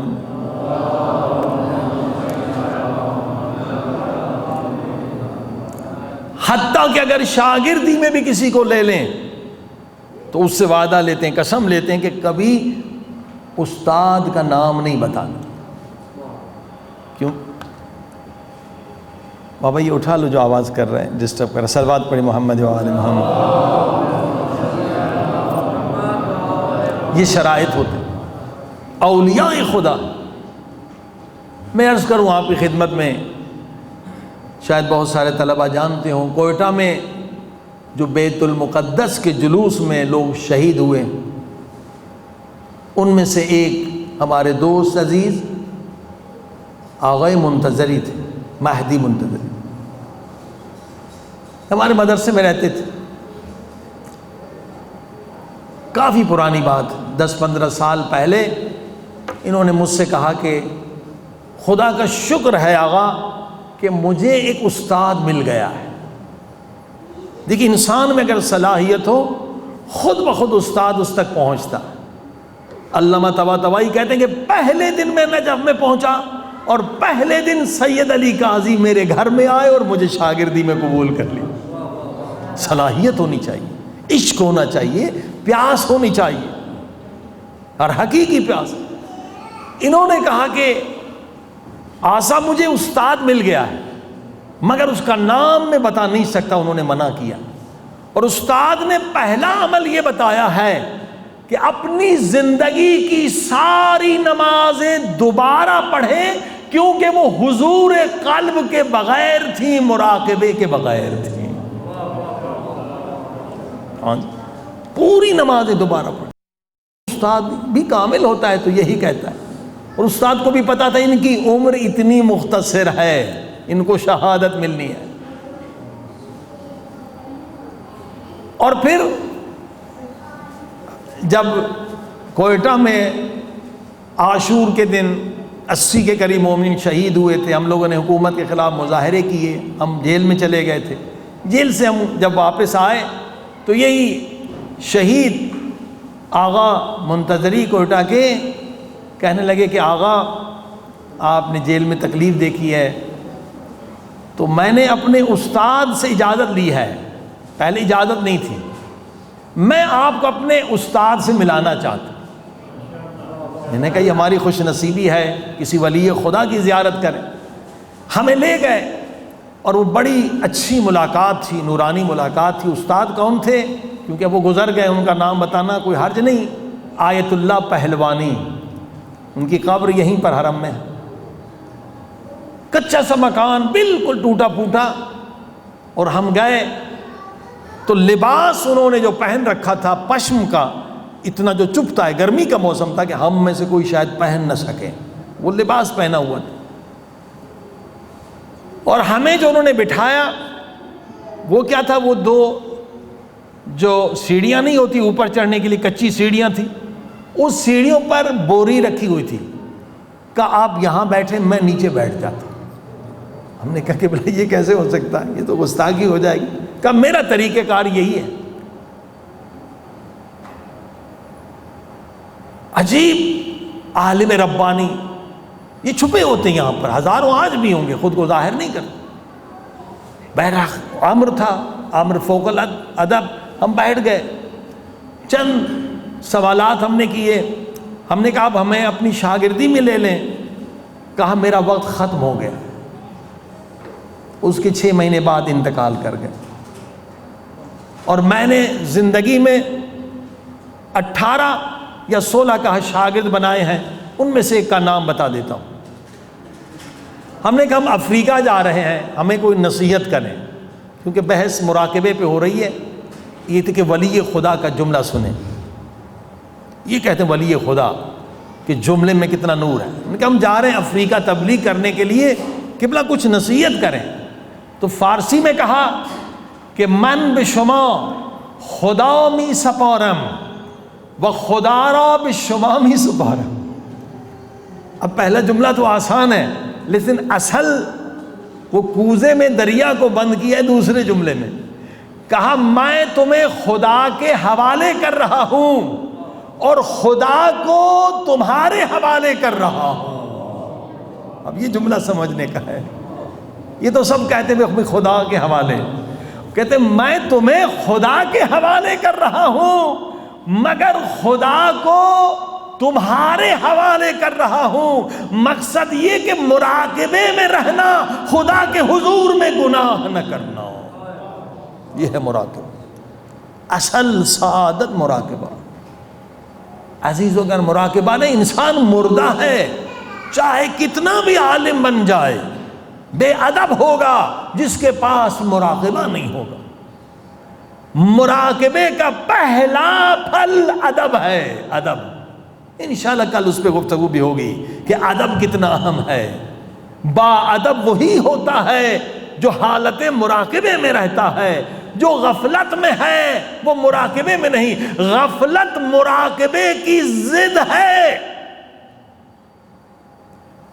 ہمارے سارے قومی اختلافات ایک منٹ میں ختم ہو سکتے ہیں اگر ہم سب کے سب خصوصاً علماء حالت مراقبہ پیدا کریں. اگر مراقبہ آ جائے ایک لفظ ایک عالم دوسرے کے خلاف بول نہیں سکتا.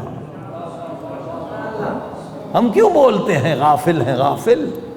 غفلت اختلاف کا سبب ہے. غفلت اتحاد کا دشمن ہے. غفلت شیطان کی کامیابی ہے. اگر ہم واقعی حالت مراقبے میں آ جائیں کبھی بھی کسی کے خلاف زبان کو حرکت نہیں دے سکتے، حتیٰ کہ سوچ نہیں سکتے. امام زین العابدین علیہ الصلوۃ والسلام فرماتے اے انسان تو کیسے جرت کرتا ہے گناہ کے بارے میں سوچنے کی؟ تو جرت کیسے کرتا ہے؟ کیا تجھے نہیں معلوم خدا تیرے خیال کو بھی پڑھ رہا ہے؟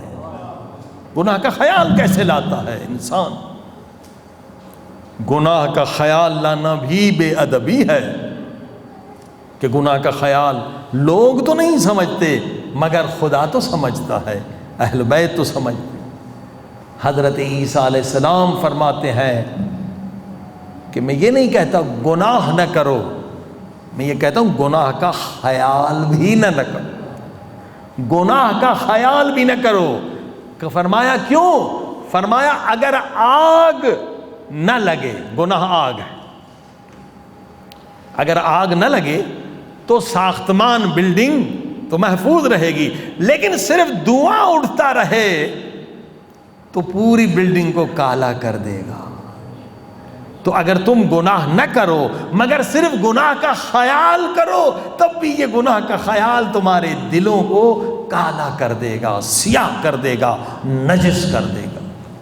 عزیز انشاءاللہ کل اور فارمولے حدیث سے قرآن سے عرض کریں گے کہ کس طرح سے ہم گناہ کا خیال بھی نہ کریں.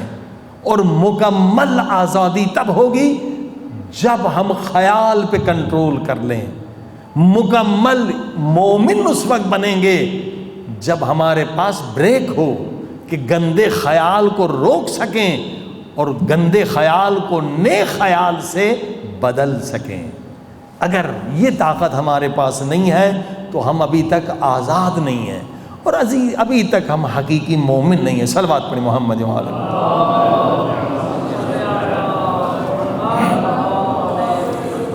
آئیے خدا کی بارگاہ میں چلیں کہ میرے اللہ آج بڑی اہم رات، جب تو نے لطف کیا ہے میرے مالک، جب کرم کیا کہ شب شہادت امام موسیٰ بن جعفر کی، اور کس مقام پہ خدا نے نصیب کی ہے؟ اس کی مظلومہ غریبہ بیٹی کے حرم. عزیزو ذرا سوچیں، اگر آپ کے والد کا انتقال ہو جائے اور کوئی آئے پرسہ دینے کے لیے، وہ دھاڑے مار مار کے آپ کے بابا کے لیے روئے اور اس کے بعد ایک چھوٹی سی درخواست آپ کو دے دے، بتائیے آپ اس کی درخواست کو ٹھکرائیں گے؟ نہیں ٹھکرائیں. یہ ہمارے بابا کے غم میں رونے والا، یہ بابا کا پرسہ دینے والا ہے، ہمارا محب ہے. اے عاشقان اہل بیت، آج جی بھر کے روئیں اور رونے کے بعد جو درخواست بیوی کو دیں گے،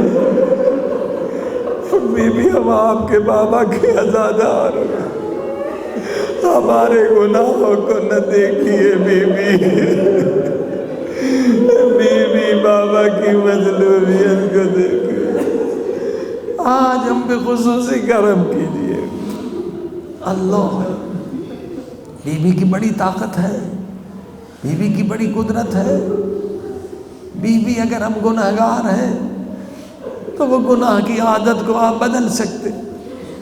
بی بی کا معجزہ سناؤں؟ میں نے پورا معجزہ سنایا تھا، اشارہ کروں کہ یہ وزیر اعظم بلیئر جو برطانیہ کا وزیر اعظم تھا، اس کی سالی یہیں پر مومن ہو کر گئی۔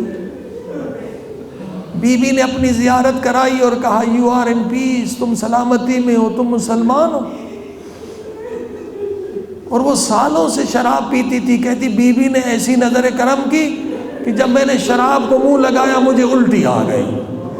اے بی بی، اگر آپ ایک عیسائی پر اتنا کرم کر سکتی ہیں،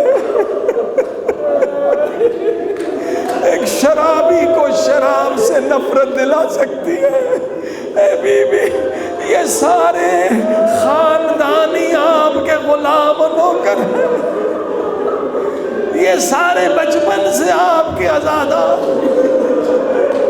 اے بی بی، ہم بھی گنہگار، جو بری عادتیں ہمارے اندر ہیں، بی بی ان عادتوں کو اس طرح سے بدل دے کہ ان عادتوں سے ہمیں نفرت ہو جائے۔ یقیناً بی بی کی بڑی طاقت، بڑی قدرت ہے۔ خدا کو بی بی کا واسطہ دے اور بی بی کو ان کے بابا کی غربت کا واسطہ دے۔ یہ دو واسطوں سے آج دعائیں مانگنی ہیں، انشاءاللہ کوئی خالی نہ جائے۔ اللہم صلی علی محمد وآل محمد، سب مل۔ اللہم صلی علی محمد وآل محمد وعجل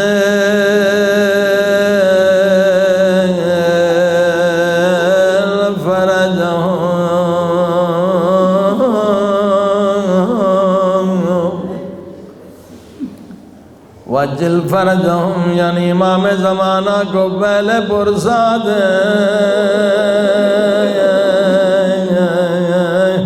اے وارث خون حسین،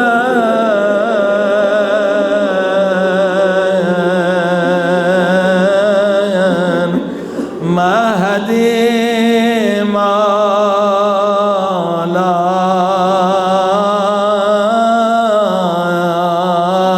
پرسا قبول کیجئے۔ او مشہد میں ہے یا کاظمین میں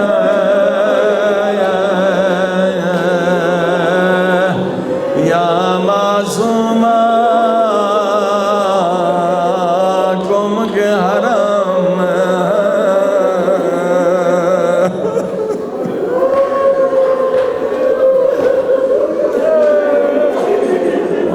وارث خون علی اکبر، مہدی مولا پرسا قبول کیجئے۔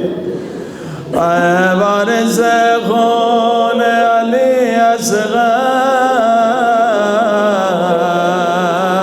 مہدی مولا پرسا قبول کیجئے۔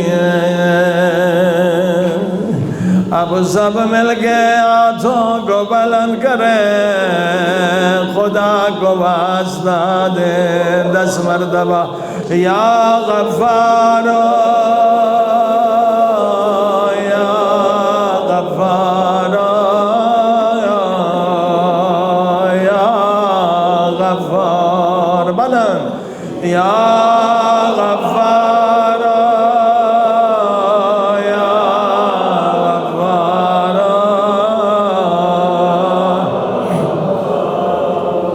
یا غفار یا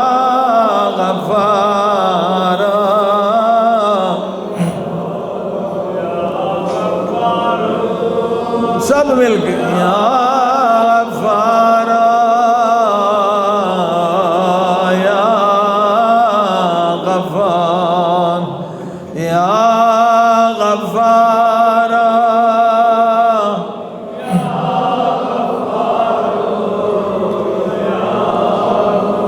او میرے اللہ تجھے دو قیدیوں کا آج واسطہ دیتے ہیں او دونوں کے جنازے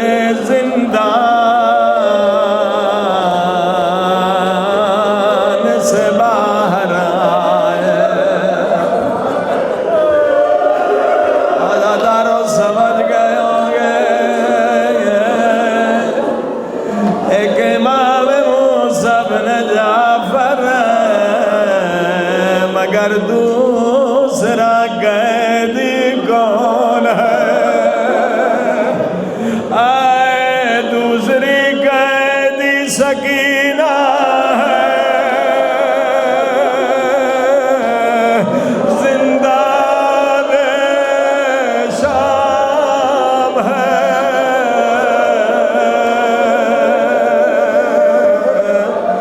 سجاد کے ہاتھوں میں ہتھ گھڑیاں پاؤں میں بیڑیاں عزاداروں یہ بڑے دردناک واسطے ہیں خدا انشاءاللہ رد نہیں کرے گا اگر کوئی پردیس میں بھی مر جائے وہ چار لوگ جنازہ اٹھانے کے لیے مل جاتے ہیں ہائے مگر شام کا زندان سکینہ کا جنازہ ایک سجاد ہے ایک باقر ہے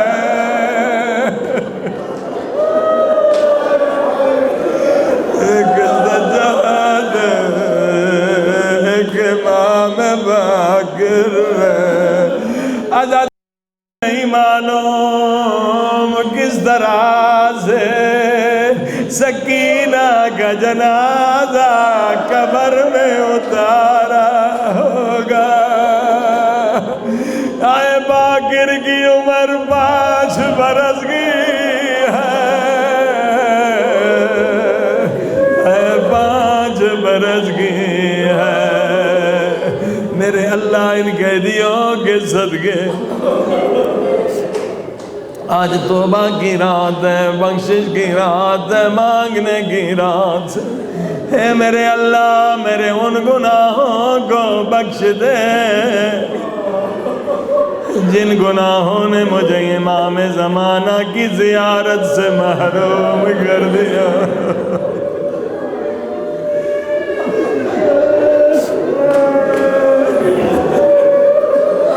عزاداروں میرا دل کہتا ہے امام کہیں اور جائے نہ جائیں آج معصومہ کم کے حرم میں ضرور آئیں گے آئے بیٹیاں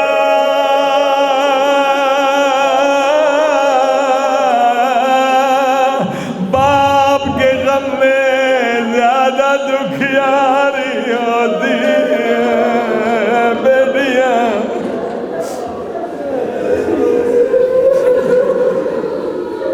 آئے خدا ان آنکھوں کو اس قابل بنا دے کہیں زری کے قریب کہیں حرم کے کسی جگہ پہ امام کی زیارت اب نصیب کر دے نصیب کر دے عزیزوں روایت ہے 7 مرتبہ جو یا ارحم الراحمین کہہ کے دعا مانگے اس کی دعا رد نہیں ہوتی. سب مل کے 7 مرتبہ یا ارحم الراحمین یا ارحم بلند بلند یا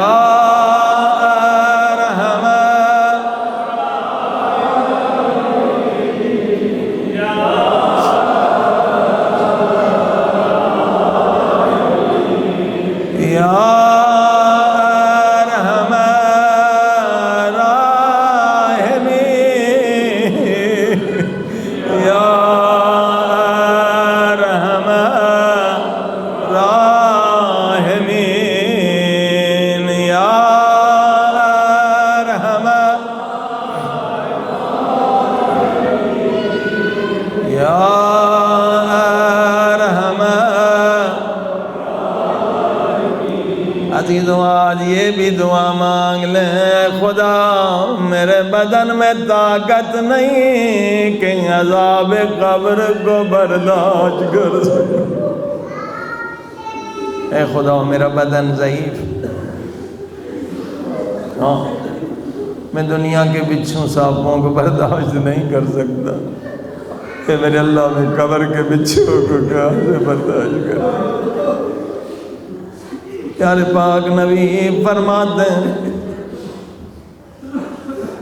ایک مسلمان کو ہاتھوں سے قبر میں لٹایا.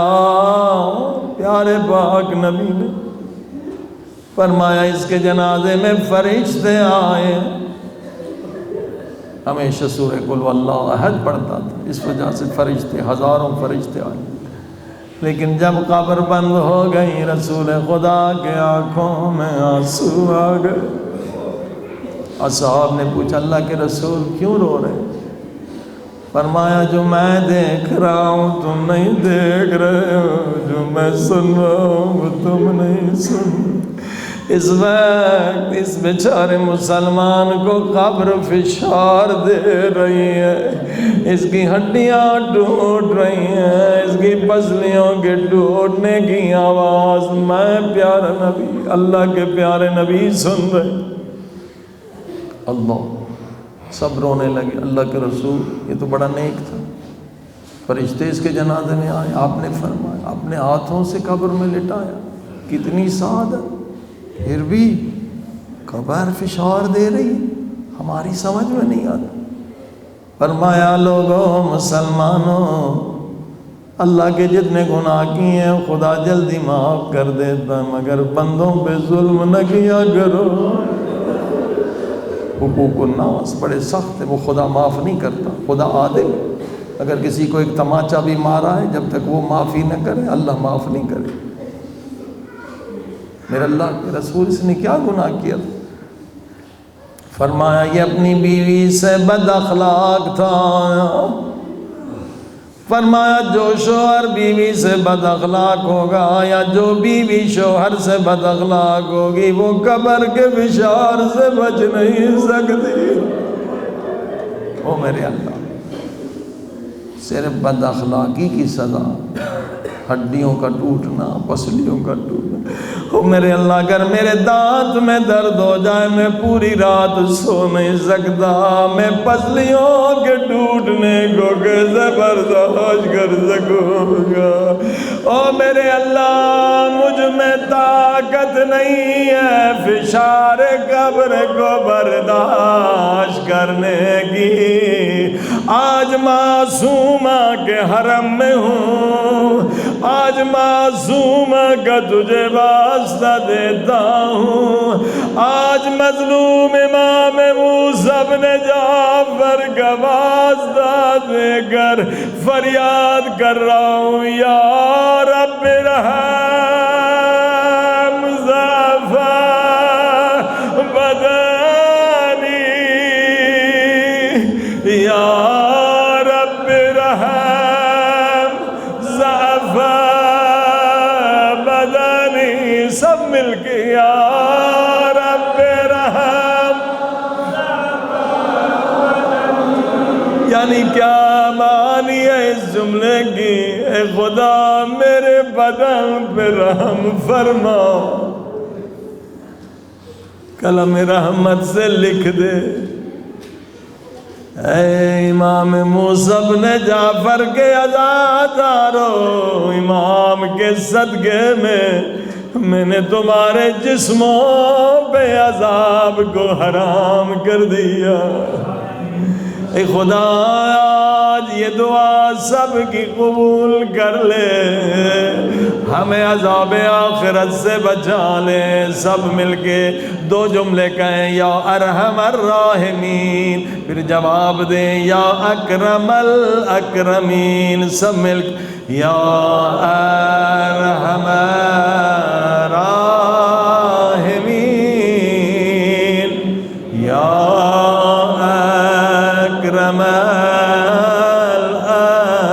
الأكرمين يا أرحم يا أكرم الأكرمين يا أرحم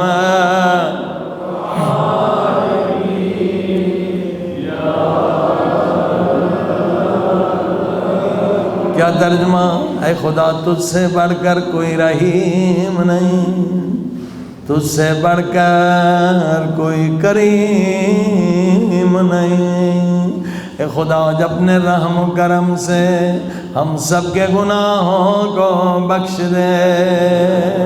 سب مل کے فریاد کریں یا رحیم یا کریم یا رحیم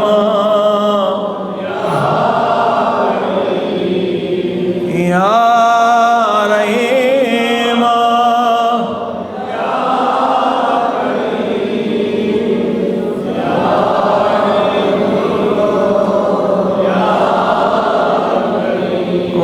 بخش دے میرے اللہ جو ہم سب کے گناہ، بخش دے ہمارے والدین کے گناہ، میرے اللہ بخش دے ان کے گناہ جنہوں نے ہم پر احسان کیے، میرے اللہ بخش دے ان کے گناہ جن کا حق ہماری گردن پہ، او میرے اللہ تجھے واسطہ اس مظلوم قیدی کا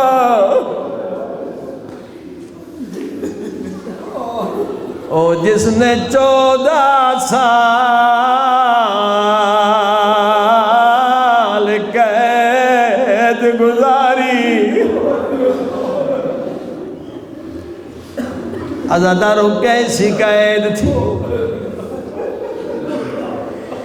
میرے مولا امام نہ سیدھے کھڑے ہو سکتے تھے، نہ سیدھے پاؤں کر سکتے تھے۔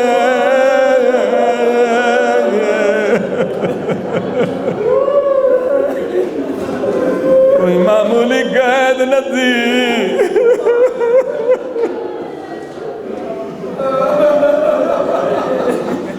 معصومہ کم کے حرم میں پڑھ رہا ہوں، بی بی بڑے سخت مصائب ہیں آپ کے بابا کے۔ عزاداروں ایک دور سے مومن آیا ہے زندان میں امام کی زیارت کے لیے، دروگے سے کہتا ہے دروگے زندان جتنے پیسے لینا ہے لے لے، مجھے ایک مرتبہ میرے مظلوم امام کی زیارت کرا دے، زیارت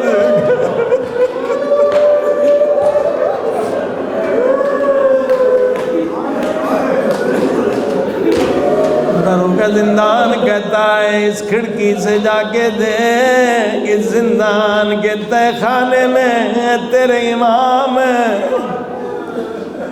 مومن گیا غور سے دیکھا کچھ نظر نہیں، واپس آیا، دروگا اگر پیسے کم ہیں اور لے لے، مجھے ایک مرتبہ زہرا کے لال کی زیارت کرا دے، میں دور سے آیا ہوں، زندگی کا کوئی بھروسہ نہیں۔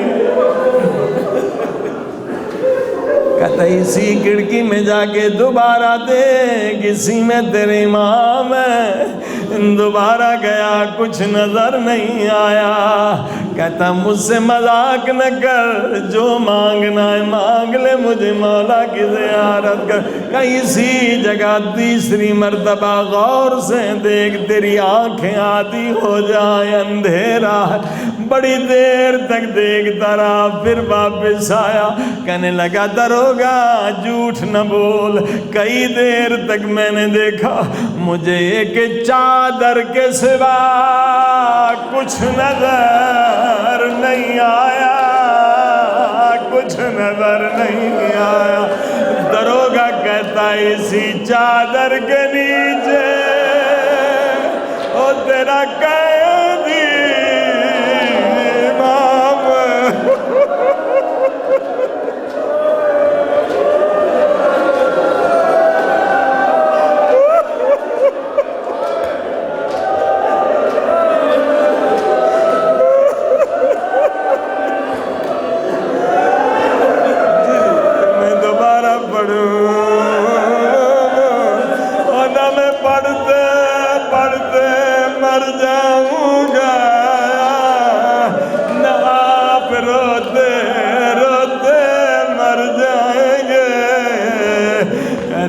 مجھے ایک چادر کے سوا کچھ نظر نہیں آتا۔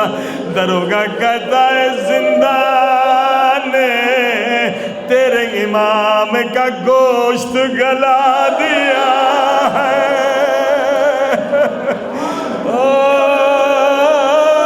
زندانوں نے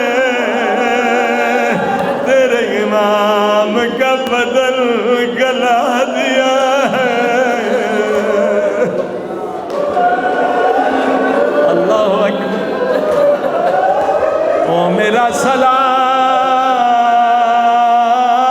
ہو اس قیدی امام پہ، او جس کا بدن زندان بغداد نے گلا دیا۔ او میرا سلام ہو اس مظلوم امام پہ، جس نے 14 سال زندان گزاری۔ عزادارو اجازت دیں، جب آنسو آ جائیں بیوی سے یہ بھی لیجئے گا، بیوی جیسے آج کی رات تو نے کرم کیا ہے، اپنے حرم میں بلایا ہے، ہمیں اپنے بابا کی زیارت بھی کرا دے۔ او کاظم کربلا وہ نجف بھی بلا لے۔ اب دلوں کو بھیج دیں کاظمین میں، جو کاظمین ہو آئے ہیں اپنے دلوں کو بھیجیے، تصور کریے کاظمین میں، اور مولا کو سلام کریں، او میرے قیدی امام میرا تجھ پہ سلام، او میرے مظلوم امام میرا تجھ پہ سلام، او میرے غریب الوطن امام میرا تجھ۔ اگر اجازت دیں کہ جملہ کہوں، سادات سے معذرت کا، حضرت معصومہ معذرت کے ساتھ ایک جملہ بابا کی خدمت میں عرض کرنا چاہتا ہوں۔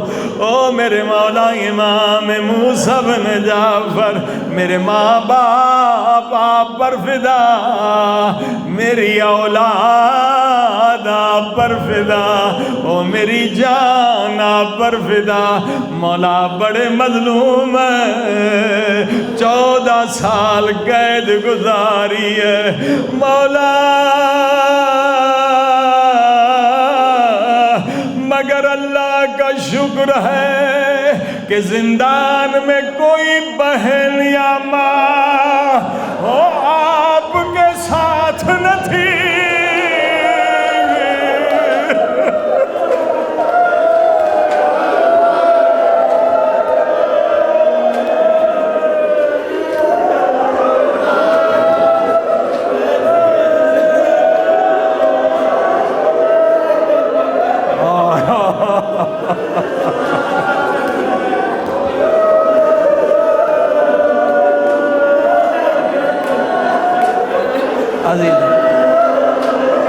جملہ بڑا سال بڑا جملہ سال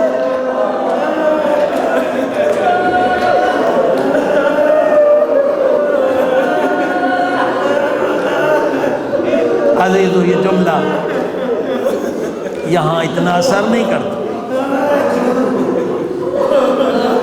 مگر زندان میں میں نے اس جملے کا تجربہ کیا تھا۔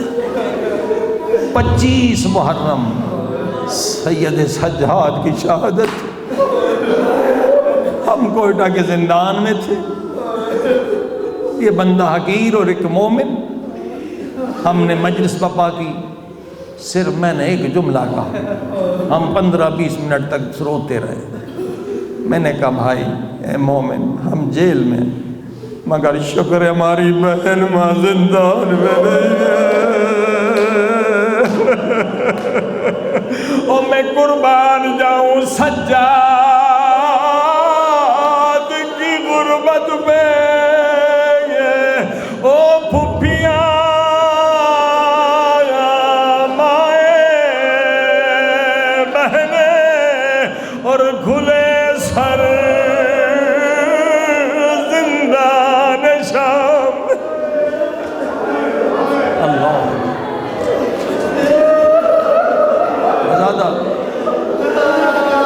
1000 سال انسان زندان میں تنہا رہ سکتا، مگر ایک دن ماں باپ کے ساتھ، بہنوں ماہوں کے ساتھ زندان میں رہنا مشکل ہے۔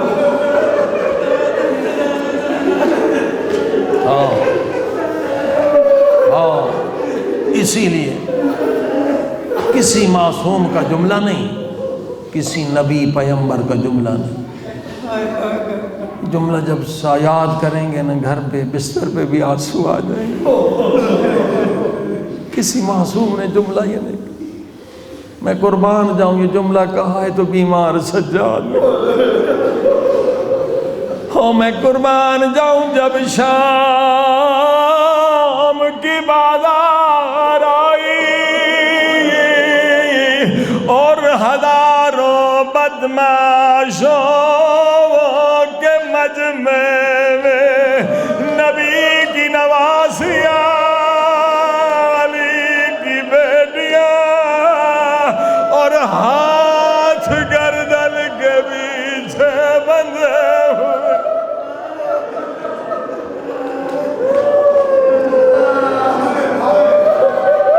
کسی نے سوال کیا مولا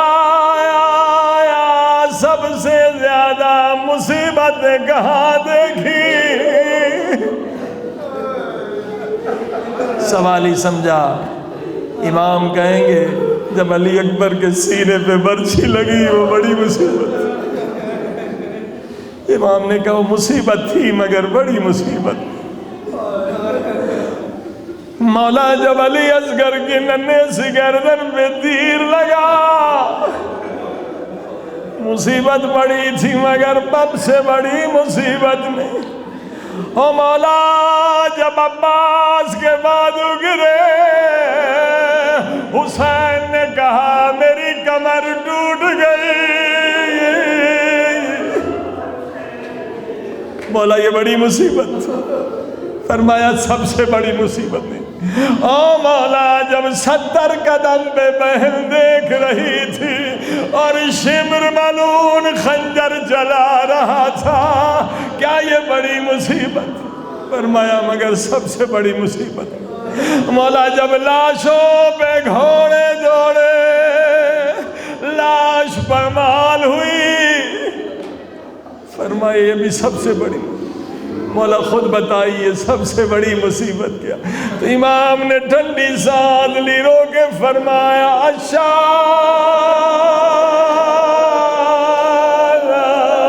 الشام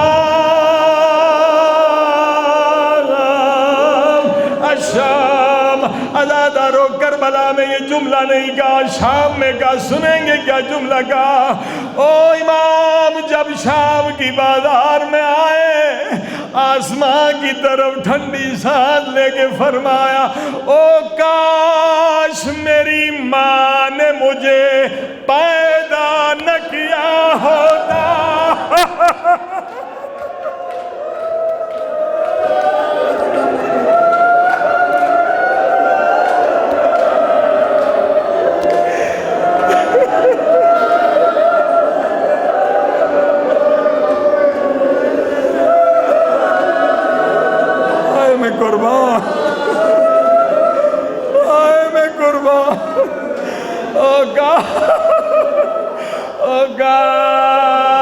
کاش میری ماں نے مجھے پیدا نہ کیا ہوتا، او نہ میں پیدا ہوتا، نہ زینب کو سر درباروں بازاروں میں دیکھتا.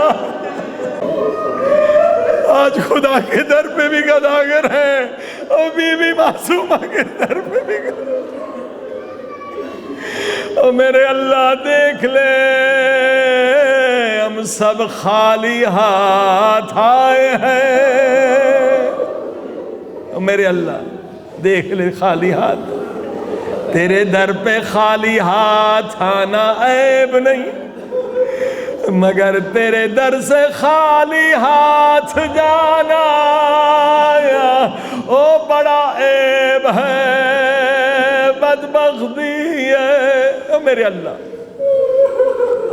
جب تو نے اتنی بڑی رات نصیب کی ہے، اگر آج ہم خالی ہاتھ چلے جائیں، آج اگر ہم بغیر توبہ کے چلے جائیں، یقین جانیے قبر میں فرشتے تانے دیں گے او بدبخت تجھے اللہ نے کرا شب شہادت امام موسیٰ بن جعفر حرم میں نصیب کی، پھر بھی تو نے توبہ نہیں کی، پھر بھی تو خود کو پاک نہ کر سکا. تو کتنا بد نصیب ہے، تو کتنا بدبخت. اے میرے اللہ فرشتوں کے تانے نہ دلانا. آج ہم سب کے سارے گناہ بخش دے. 10 مرتبہ سب مل کر کہیں یا اللہ یا اللہ یا اللہ یا اللہ یا اللہ یا اللہ یا اللہ یا اللہ یا اللہ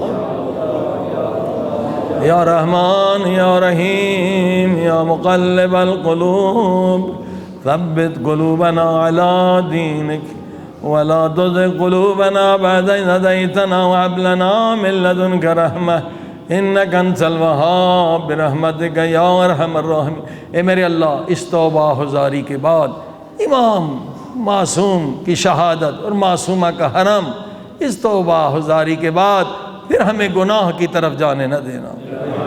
ہماری توبہ قبول فرما، ساری نیک حاجتیں پوری فرما. اے بی بی آج ہمیں خیرات عطا فرما. جیسے آپ کریم ہیں ویسے آپ کا باپ کریم ہے. کریم کبھی گداگر کو در سے خالی نہیں لوٹا. ہم آدھی رات کے فقیر ہیں.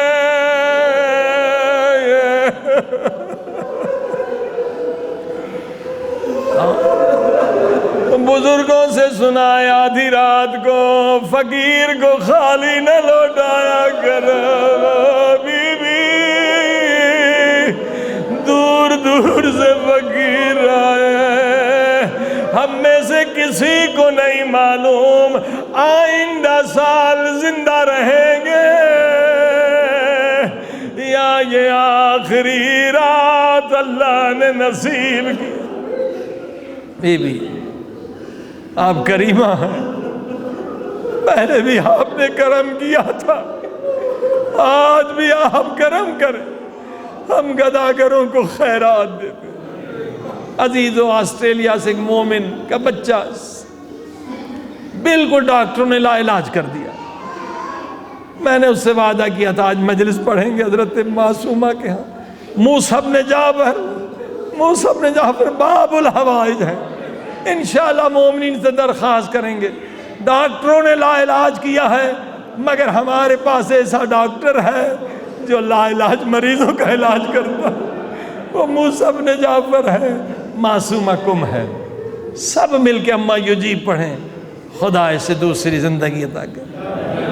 اما یجیب المضطر اذا دعاہ ویکشف السوء، اما یجیب المضطر اذا دعاہ ویکشف السوء، یجیب المضطر اذا دے گا۔ مگر میں قربان جاؤں زینب کی غربت پہ۔ زینب جب حسین کی پامال لاش پہ آئی، ایک مرتبہ بھائی کی لاش ہاتھوں پہ اٹھائی، اے خدا میری قربانی قبول کر دے، میری قربانی قبول کر دے۔ حضرت معصومہ آپ کو حسین کے زخمی آئے بدن کا واسطہ، بابا موسیٰ بن جعفر کے زخمی بدن کا واسطہ، ہم گنہگار ہیں، یہ نہیں کہتے آپ کے شیعہ ہیں، کیونکہ آپ کہیں گی تم میں میرے شیعوں کی کوئی نشانی موجود نہیں۔ بی بی اگر ہم یہ کہیں ہم آپ کے محب ہیں، آپ پلٹ کے کہیں گی اگر ہم سے محبت کرتے ہو پھر گناہ کر کے ہمارا دل کیوں دکھاتے ہو؟ بی بی مگر یہ ہم کہہ سکتے ہیں ہم آپ کے بابا کے عزادار ہیں، ہم آج بابا کے عزادار ہیں، آج ہم آپ کے در پہ مہمان ہیں۔ بی بی آج ہم مہمان گنہگار ہیں، مگر آپ کے در کے مہمان ہیں۔ آپ کے جد کی حدیث ہے مہمان اگر کافر بھی ہو اس کا احترام کرو، گنہگار ہو مگر آج تیرے حرم میں مہمان ہوں، بی بی ہمیں خیرات دے دیجئے، بی بی کسی کو خالی نہ لوٹائیے، بی بی جیسے پہلے کرم کرتی رہی ہے ویسے آج اپنے زائرین پہ کرم کی